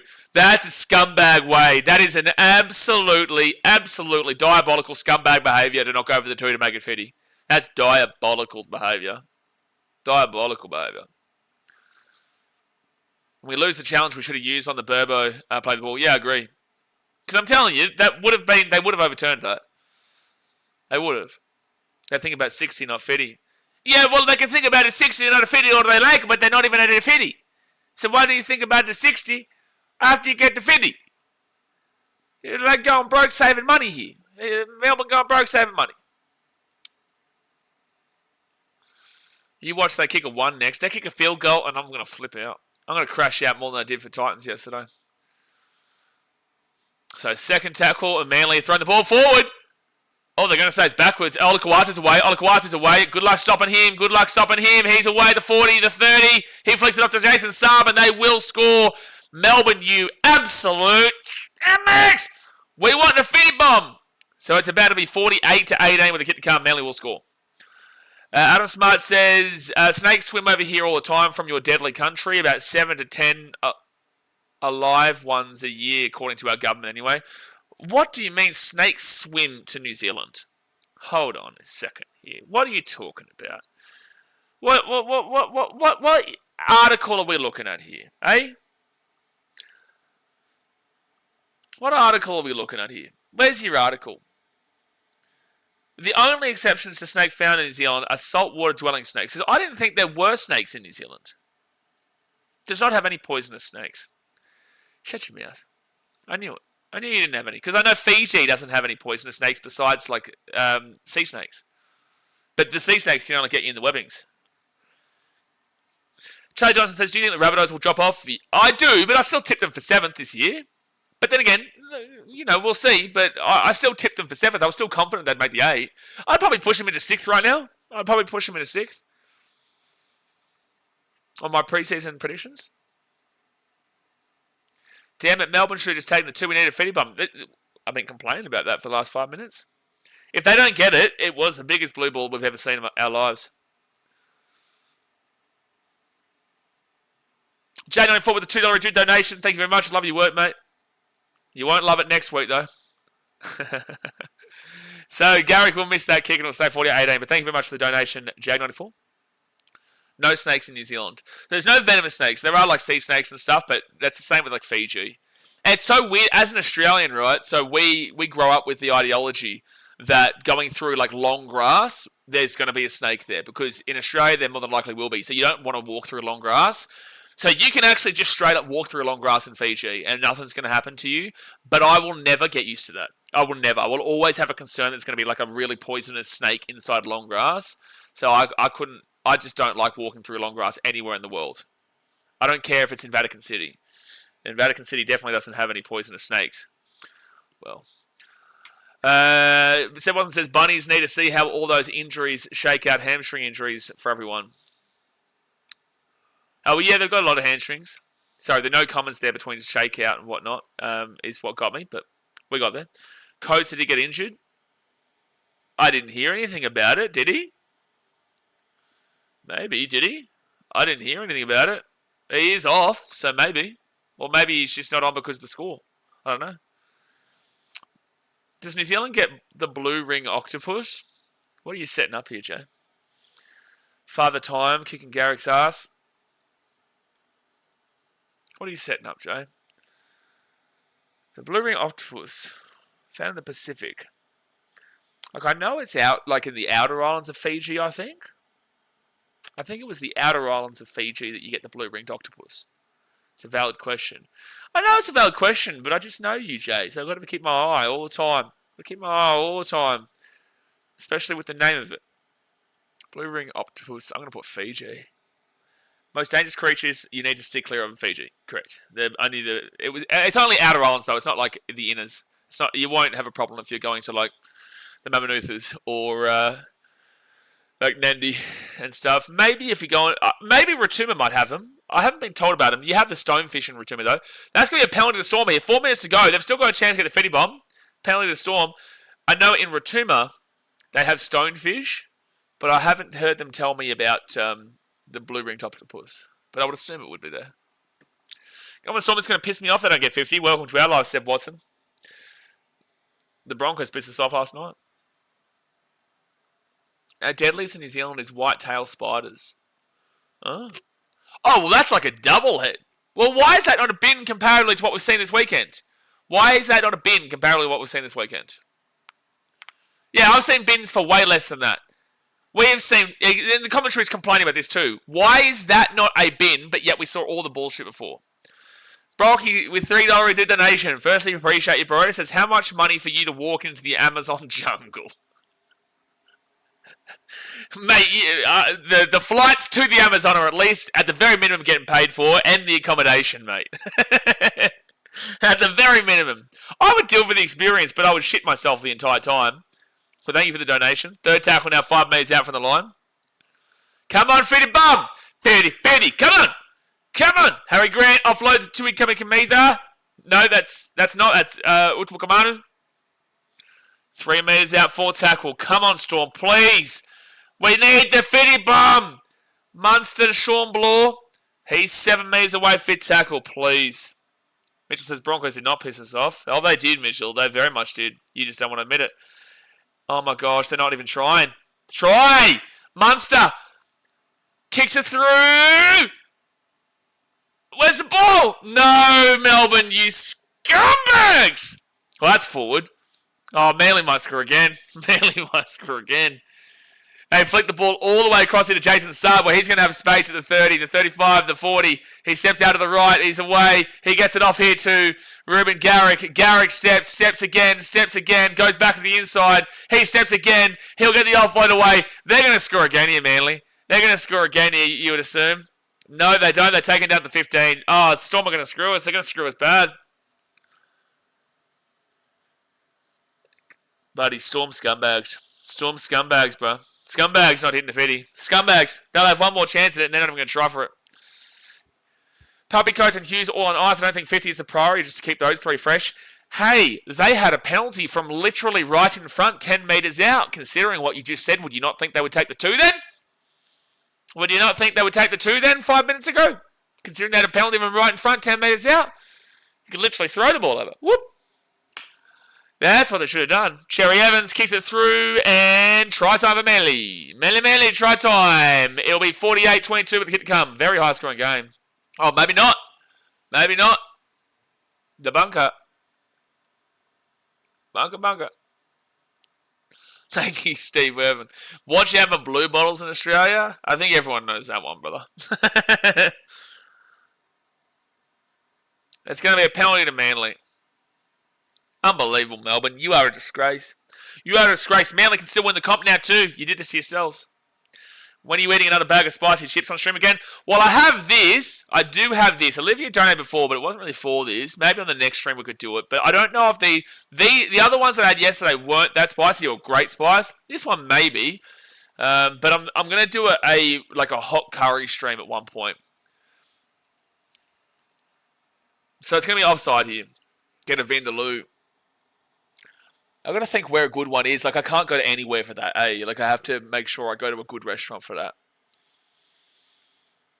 I've got to think where it is locality-wise. Uber Eats. I don't know if I trust my food with other people here.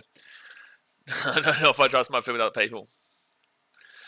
Yeah, but Skunkle, where compared to where I am is this Naga chicken curry? When you donate 2,000. Fair enough. Fair enough. And USD too. Alright, Manly, taken down at the 10. Uber Streets in India. Uber Streets? Oh, you're making a joke out of it. Okay, I realise. Second tackle now 5 metres away. Don't forget, in 5 minutes time after this game finishes, we'll be going straight live for the Bulldoggy Dogs versus the Knights. Hopefully a bit of a better game than this one. Cherry Evans, short ball. Ola Kawatu, 5 metres away from the line. Third tackle. 6 again. You are just... Oh! Bivo! Throw a punch, please! Rocky is having a heart attack. He's like, shit. He's like, throw a punch. Oh, it was so close, Ola Kawatu. You should have just gone for a whack. Oh, dude. What did I tell you? You needed like a blowout. Rocky had a heart attack and he's like, oh, shit, here we go. Rocky would have been shitting bricks at what he just watched. Lucky it didn't turn into a full-blown biffo. That was funny. So 3 metres out, 22 seconds. By the way, for people who didn't know, Brocky said he'd donate $250 if there was an actual biffo and we needed punches thrown. Manly will score again here, so it's going to be 48-22 with the kick to come. Fa'alalo will score. So now we're going to wait for the conversion. Is Steve Irwin Australia's most famous person, or is Jackman Crow Kidman outgrowing his legendary? No, I'd say Steve Irwin's always going to be out. Well, he definitely is our most famous person, yeah. Steve Irwin will always be kind of that guy. A lot of people don't like Jackman. Apparently, he's quite rude sometimes. Like him with people. Same with Nicole Kidman. Crow, Russell Crowe. Oh, he has a similar reputation. But, like, celebrity-wise, they're huge. I like Hugh Jackman, just to put it out there. And Nicole Kidman was great in the movie Lion. With Dev Patel, who's a great actor. But, oh, yeah, he gets it. Good try. Good try. But Steve Irwin, you can't hate Steve Irwin. See, Brocky, he was so scared that he hasn't even commented since. When Manly beats someone in the grand final, they'll only have themselves to blame for not putting 50 on us. Exactly right, Hillbilly. But it's unfortunate that neither one of you are making the grand final because the Titans are playing the Sharks. I'll be at an IPL game next week, day 94, as the Rajasthan Royals take on Bengaluru. Hopefully Rajasthan beat him because I would love to see Virat Kohli cry in person. So there we go. It is 48-24 is the final score. Very high scoring game there. Melbourne just dominated. They were just the better team. Besides the final 10 minutes of the first half, Melbourne just were the better team. Manly. Didn't concede 50 though, so the comp is still on. But all right, actually, I think I'm going live at 6:10. So 6:10 your time in Muppetville, 5:10 in real time zone Queensland. So I'm going to be off for about 10 minutes or so. But guys, hit that like button and subscribe. I'll see you guys on the next stream as the Bulldogs take on the Knights. Hopefully, that is a bit of a better game. All right, guys, thanks for watching. Catch you later. See ya.